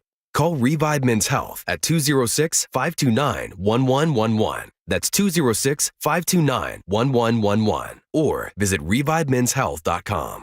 We meet by accident, fixing every last bit, Accurate Auto Body. If you've been in an auto accident, you have the right to take your vehicle to any repair facility. Accurate Auto Body has been family owned and operated since 1994, and they work for you, not your insurance company. Your insurance company may not love them, but you will, because We meet by accident, fixing every last bit, Accurate Auto Body. Comcast Business helps turn today's small businesses into engines of modern business. It's how restaurants become reliably up and running neighborhood favorites. How retailers become seamlessly restocking, cyber-securing must-visit shops. And how healthcare offices become the data managing caregivers that we all depend on. With reliable connectivity, enhanced cybersecurity, advanced fiber solutions, and Wi-Fi backup, Comcast Business is powering the engine of modern business. Powering possibilities. Now through July 21st, new Comcast Business customers can find out how to get started with 150 megabit internet and Security Edge for $59.99 a month for 12 months with a 2-year agreement. Plus, ask how to get a $500 prepaid card for your business. Call and switch to Comcast Business today. Restrictions apply. Requires paperless billing and automatic payments with bank account. Equipment, taxes, and fees extra. Early termination fee applies. Your best source for local news. KIRO Newsradio, Northwest News. Hi, I'm Dr. Shelley Flace with today's tip for kids from the American Academy of Pediatrics. If you own firearms, it's your responsibility to make sure they're always stored safely. Hiding them in a closet or drawer is not enough. Kids know where they are. Research shows the risk of injury and death is lower if guns are stored unloaded and locked up, with the ammunition locked in a separate place. This is important when children are young, as well as when they grow into teenagers. For more, talk with your pediatrician or visit healthychildren.org. You probably know Valentine Roofing for, well, roofing. But did you know they do much more than just roofing? If you need anything addressed on your siding, gutters, attic insulation, or even exterior cleaning, give them a call. That's what I did. Hey, Jake Skorheim here. I had a huge moss problem. So while I was at work, Valentine Roofing came out, they got rid of the moss, and they cleaned up like they were never there. Afterward, I got a link with all the details and photos showing my roof now looking like new. Schedule your free estimate today by calling Valentine Roofing at 206-ROOFING or online at valentinерoof.com. Do you get sinus infections, congestion, sinus pressure and pain, sinus headaches? You've gone to the doctor. You visit urgent care over and over again. And it's always the same thing, right? Oh, I know. Let's try antibiotics and some nasal sprays. But they just keep coming back. You may suffer with chronic sinus infections. The good news? Relief is possible. How? A minimally invasive procedure called the Sinusoft procedure, available only at the Modern Nose Clinic. Imagine a procedure so delicate there are no narcotics. Less cutting means less bleeding, so no packing, and no operating room. The Sinusoft procedure is designed for the clinic. If you suffer with chronic sinus infections, facial pain, pressure, and congestion, find out if the Sinusoft procedure, available only at the Modern Nose Clinic, is the solution for you. Call and set an appointment today. 206-388-2770. 206-388-2770. That's 206-388-2770. Tired of sitting on your suitcase? 2 words. Packing cubes. Sometimes a different way is the better way. Like the SR 509 Expressway, an alternate route that'll help manage congestion on I-5 and other local roads. Now open and free through summer. KIRO News Radio 97.3 FM Northwest News. Now, the latest from KIRO News Radio and mynorthwest.com. Good afternoon. I'm Gwen Baumgardner. We're following a bit of a delay in court at the moment. A major with the Pierce County Sheriff's Office expected to appear before a judge any minute now. He was placed on administrative leave today. He's accused of driving under the influence, causing a rollover accident in Graham. KIRO News Radio's Luke Ducey. State troopers say among the 6 victims inside the SUV, 3 children, ages 3, 4, and 8. A source tells KIRO News Radio another victim is 7 months pregnant. The 52-year-old suspect is a prominent member of the Pierce County Sheriff's Office command staff, who, WSP says, was driving under the influence and failed to yield the right-of-way along 132nd Avenue about 2 miles east of 161. He was also taken to the hospital. He could face charges in the next 2 days. Luke Ducey, KIRO News Radio. The National Weather Service has issued a heat advisory for much of western Washington. That'll kick in Tuesday at noon. The region could see the hottest temperatures of the year so far in the mid-90s. Overnight lows will be in the 60s, meaning very little reprieve from the heat. And Washington's Task Force 1 has been activated, sent to Texas amid the search efforts from this month's deadly flooding. Today brings more rain, more floods, and the need for more help. KIRO 7 TV highlights the Washington team already making an impact. The 4-person team and their 3 canines left on Saturday. And their mission is to support local search and rescue efforts as the search continues for people still missing after the flooding. Don White and his dog Socks have helped find several bodies. There's really no place to walk on the riverbanks, so you're sliding up and down, you're holding branches to keep out of the water. More than 160 people are still missing. Washington Senator Maria Cantwell is calling for additional investments in weather forecasting. Her remarks come after those deadly floods in Texas. Our state's Democratic senator spoke on CBS's Face the Nation. Take a listen. I'm going to send a letter to the president making 5 recommendations, and some of them are very bipartisan recommendations that basically make this once-in-a-lifetime investment so we have the best information, the best analysis, the best people to interpret that on the ground for the local responders, and let's help Americans get out of the way of a storm. She's calling improving weather readiness a national responsibility. And now we want to head over to traffic from the Beacon Plumbing Traffic Desk. Our sponsor, this report being brought to you by Washington 811. We're currently monitoring a collision that's blocking the HOV lane right now at I-90 westbound. This is east of Rainier Avenue South. A very similar scene at SR 99 northbound, where a disabled vehicle is on that First Avenue bridge blocking the left lane. And that I-5 crash in Northgate that we've been following for the past hour or so is now clear. A couple travel times to be aware of. Linwood to Seattle, you're looking at 39 minutes. Bellevue to Renton, 31. Tacoma to Olympia, a little under an hour. Slight but expected slowdowns near JBLM. If you're digging in your yard, the law requires you to call 811 to avoid dangerous and costly damages to utility lines. Call 811, or you can submit that online at digsafewashington.com. And this weather update brought to you by State Roofing and Exteriors. Much cooler weather today after Seattle hit 90 over the weekend. A few afternoon clouds putting Seattle currently at 71, Tacoma at 77. But the sunshine and heat are on their way back this afternoon through midweek. I'm Gwen Baumgardner with KIRO News Radio.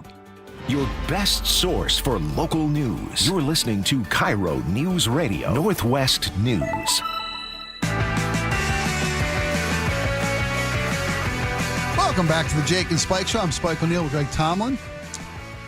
So we've been trying to avoid this topic, but here it is in our faces. Donald Trump, all respect where it's due, President Donald Trump issued a statement saying that he is considering revoking the U.S. citizenship of one Rosie O'Donnell, who has since expatriated her family to Ireland, given the Trump administration's victory in the most recent election cycle. Trump said that, I want to paraphrase it. I don't know if I can find Trump's exact post on here. Rosie O'Donnell is harmful to the United States.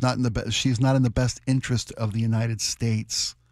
And I was asking, where did this all start? How does this how's this feud still in Trump's bonnet? Well, yeah, there's many theories that abound as to where this ancient storied and bitter feud began. No one really knows, Spike, but a good guess is the year 2006 when Rosie O'Donnell impersonated Trump on The View. And let's just say it wasn't exactly a flattering take on our current president. And there he is, hair looping, doing everyone deserves a second chance, and I'm going to give her a second chance.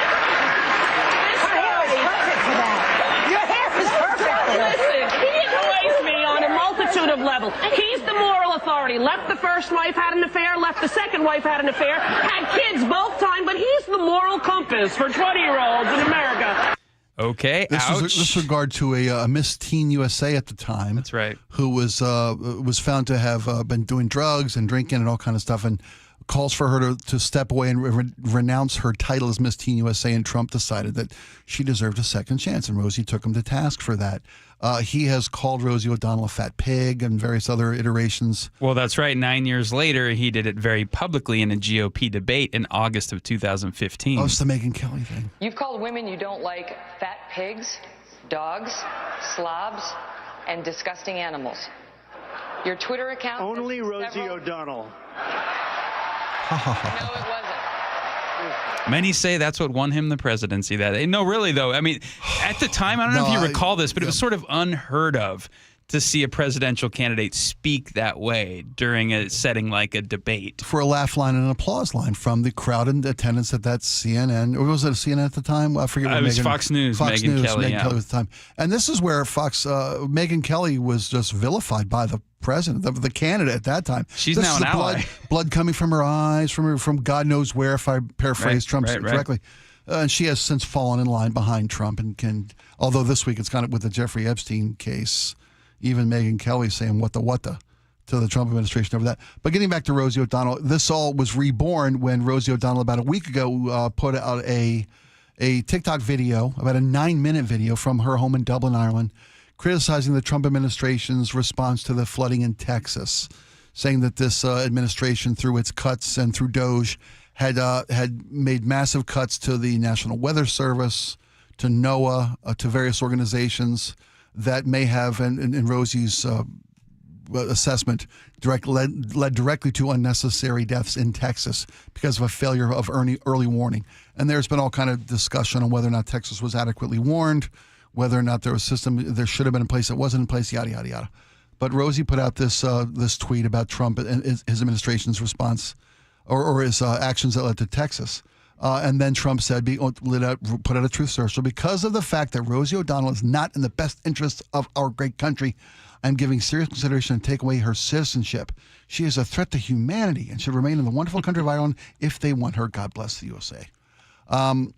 Constitutional scholars have said it is not within a president's purview to... Do we even need to go there? No, we don't need to go there, but that doesn't stop the president from speaking and thinking out loud, right, and saying that he's considering doing that. Rosie O'Donnell then responded in a pretty passionate, I guess is the kindest way to put that, response to President Trump through her post on X, I guess it was, and she held... Instagram, okay, yeah. Thank you.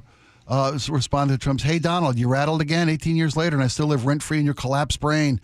You call me a threat to humanity, but I'm everything you fear, a loud woman, a queer woman, a mother who tells the truth. America got out of the country before you, set it ablaze with you build wall, yada, yada." She goes on and on and on and on about this.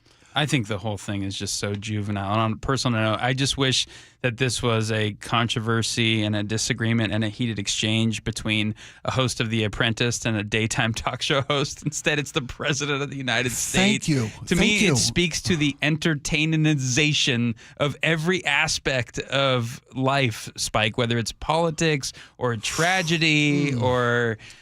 music, right? Everything, entertainment reigns supreme, and I think it's why you see part of why the political climate is the way it is today. No, you're spot on. You pointed to that moment in the 2016 presidential debate. Yeah, it was a spectacle. You got to give it that. It was entertainment. That's what we're here for. I mean, we're the Roman Colosseum. Ooh, I can't believe he did that. Can't look away. This is incredible. God, I'm getting dopamine hits from watching this take place. Throw us bread and put the gladiators in the arena. Let's go, man. We're addicted to this. And how much of it is a distraction?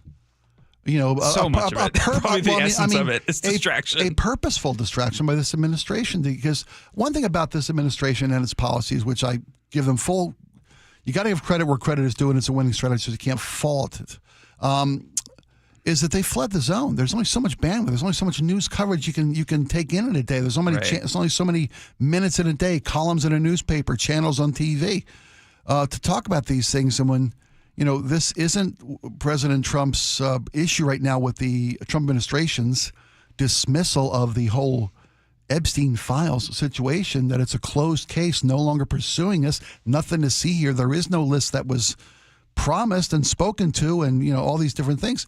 So here comes the Rosie O'Donnell feud. Trump flooding the zone with a distraction again. I will say this to Trump's credit. He will respond to any question about anything at any time from anyone. He truly will. I mean, he addressed this Rosie thing over the weekend when he was standing at an airport talking to reporters and just riffing. Did somebody ask him or did he just... Somebody asked him. Okay. I don't know about Rosie. I watch Rosie. Rosie's a mess. She's a mess. But she left our country, which is a good thing, not a bad thing. I mean, come on. The whole thing is just so silly. If it weren't so serious, it's kind of heartbreaking that it's gotten so, you're spot on, it's gotten so silly. It's gotten so performative. It's gotten so, the presidency, it's a reality show. It is. It's a reality show that unfortunately gets to dictate how our country operates and how we live our lives here in America. What freedoms we have, what resources we have, where our tax dollars are spent. Who gets away with crimes, who gets investigated for crimes, who doesn't get. It's become the circus. The circus has come to town. Oh, I love this job. I love this country. I love our president because he gives us plenty to talk about. I sense a tinge of sarcasm at the end there. It's great. It's awesome. It's wonderful. I'm having a ball. When we come back, your texts from today's show, all the different topics that we covered today, we'll have your take on things. We'll bring it to you right next.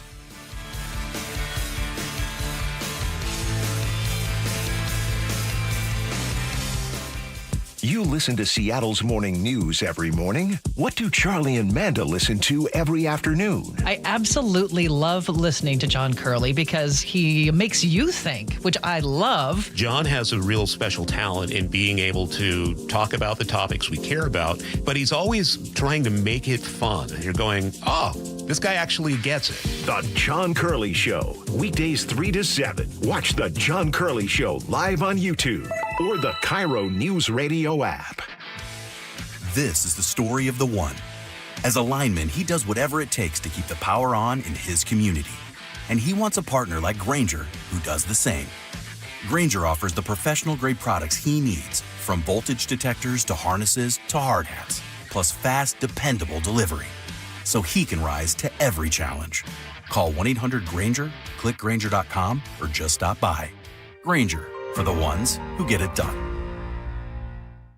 This message comes from Viking, committed to exploring the world in comfort. Journey through the heart of Europe on an elegant Viking longship with thoughtful service, destination-focused dining, and cultural enrichment on board and on shore. With small ships that bring travelers closer to the destination, there's more time to explore. And every Viking voyage is all-inclusive, with no children and no casinos. Discover more at Viking.com. You just invested in new gutter guards to keep the junk out. So why are they clogged with moss and gunk? Well, here's the missing link between just any gutter guards and ones that actually work. You see, most gutter guards, sure, they stop leaves, but they don't stop what grows on them. Moss, algae, grime, they take over, turning your new gutter guards into a plugged, soggy mess.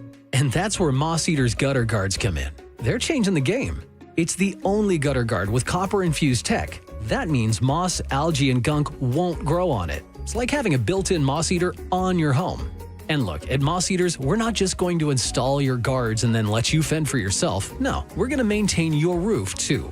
Because a clean roof and clog-free gutters means no water, no leaks, and no stress. Get the only gutter guard that truly fights back. Call Moss Eaters at 206-531-7800 or visit mosseaters.com today. That's 206-531-7800 or online at mosseaters.com. Celebrate 50 seasons of Seahawks football at Lumen Field and take your game day to the next level with premium hospitality and incredible views. Host a one-of-a-kind event in a private game day suite or get front row access with sideline and end zone field seats. For more on how to elevate your game day at Lumen Field, visit Seahawks.com/premium.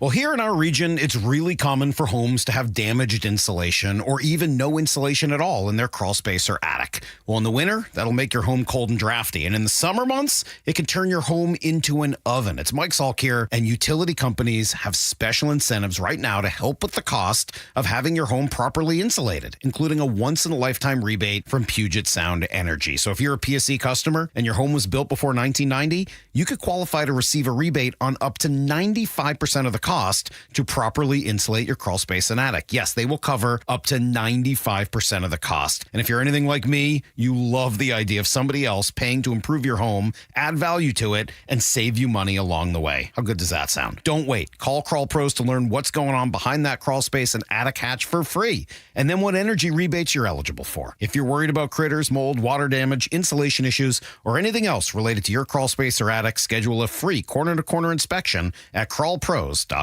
If you have aging parents, you've probably worried about their bathroom. That old tub? It's a slip and a disaster waiting to happen. Hi, this is Ursula Royteen. With Bathfitter, you can convert it into a walk-in shower, custom fit, installed in just one day, and backed by a lifetime warranty. No mess, no demo, just a safer, better bathroom. Call Bathfitter today or visit bathfitternw.com to schedule your free consultation. And right now, take advantage of 0% interest for 24 months. Are you looking to hire? ZipRecruiter finds the best candidate for your job fast. Try ZipRecruiter for free at ziprecruiter.com/free. ZipRecruiter.com/free. Tired of sitting on your suitcase? 2 words. Packing cubes.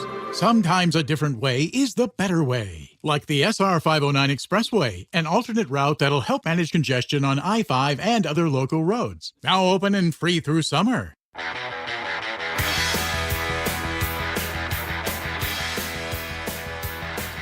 All right, everybody. Listen, first off, we appreciate you guys giving us 3 hours of your day to listen to the show.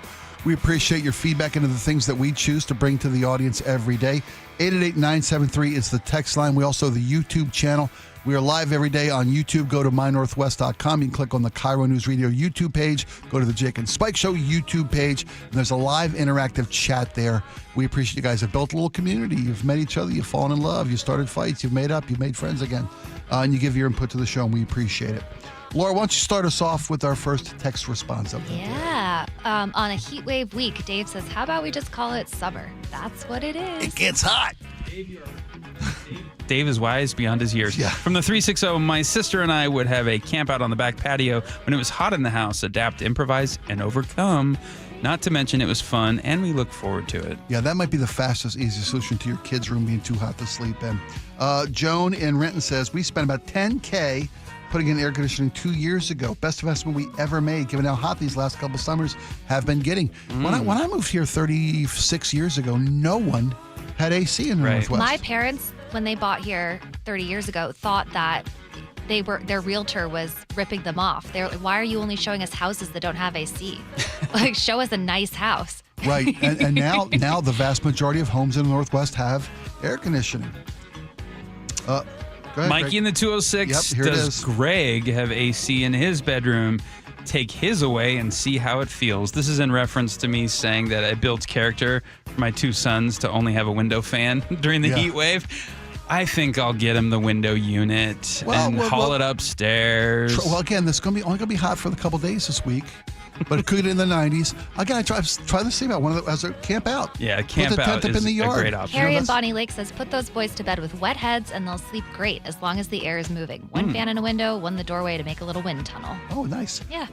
On the washed up severed toe, Bernie and Squim says, my friend and I were fishing years ago. We needed a bathroom break and went to the beach on Vashon Island. I found an urn with Fred's ashes wedged in the driftwood at a high tide line.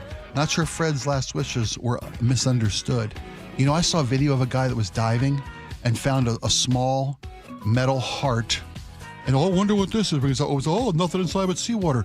dude, that was somebody's ashes. Oh. That was a burial urn. Oh. And they picked it up and opened it up. I'm like, are you that clueless?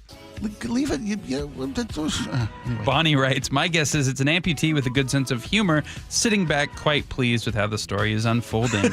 It's a good anecdote for the grandchildren, for both the finder and the sender. I'm not sure about the finder. I just hope there was a bet on the line in the making of this story. Interesting take. On the Pierce County, a major accused in a DUI crash. I'm not sure. I don't know of his rank. Again, there's been some delays in the courts. Newscast is reporting major. Yeah, okay, I think great. we're Okay. safe. Yeah. Yeah, we're not. It's our policy not to give names until charges are filed. It takes years to build a good reputation and just seconds to destroy it. That's from Chuck in Lake Forest Park. Ron in Tacoma says this place wrecks people, leaves them in shreds. Cops especially, given what they see and deal with.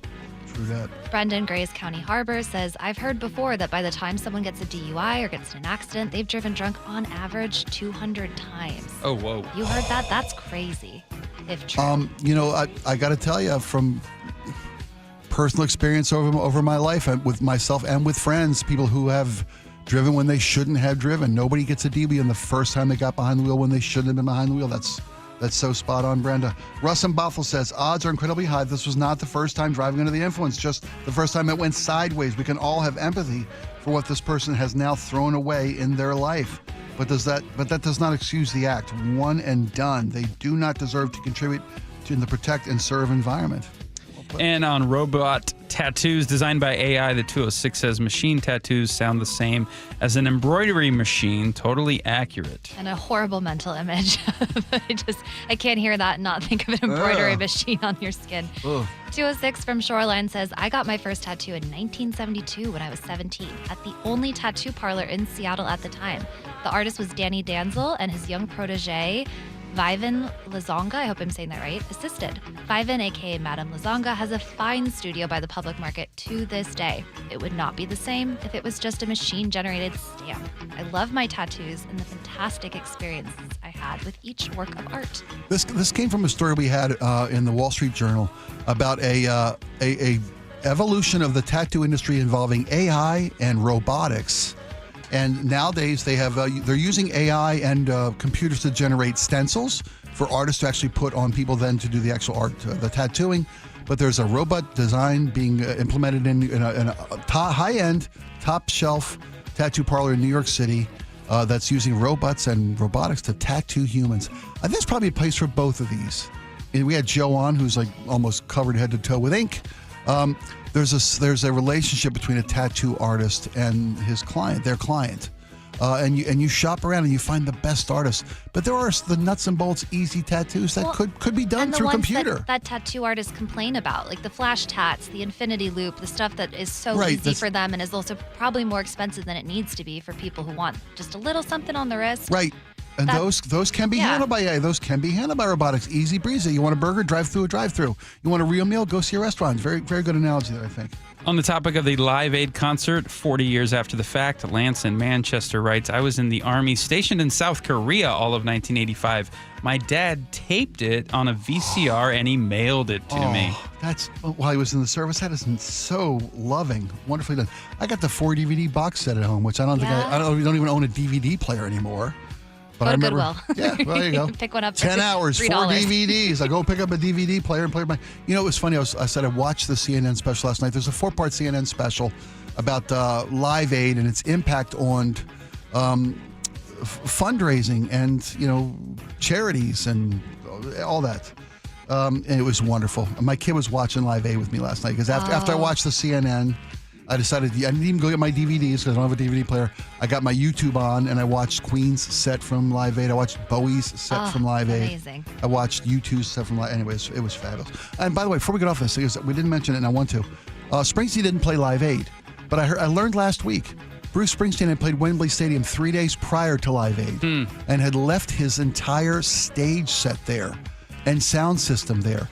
Donated to the cause. Okay. That was one of the reasons that it was logistically possible for Bob Geldof to convince all these people to do Live Aid because the nuts and bolts in the back line were free.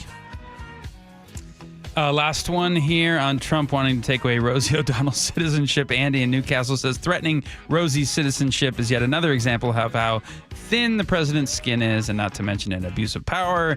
He has lowered the standard. That being said, we appreciate you guys giving us your time this afternoon. We loved having you be a part of the show.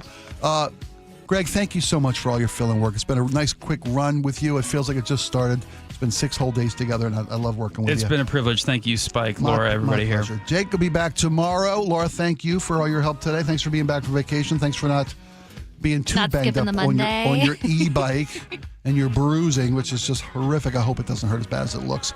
We're done. John Curley's the next. Don't go anywhere. We'll see you tomorrow.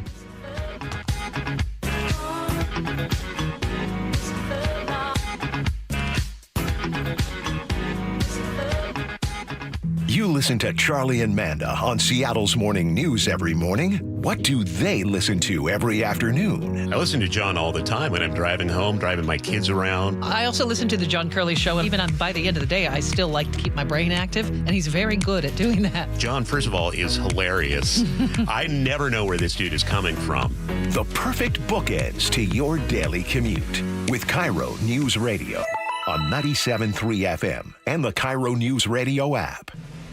Cold is weakening, rats are moving, and mold is creeping, and water seeping in.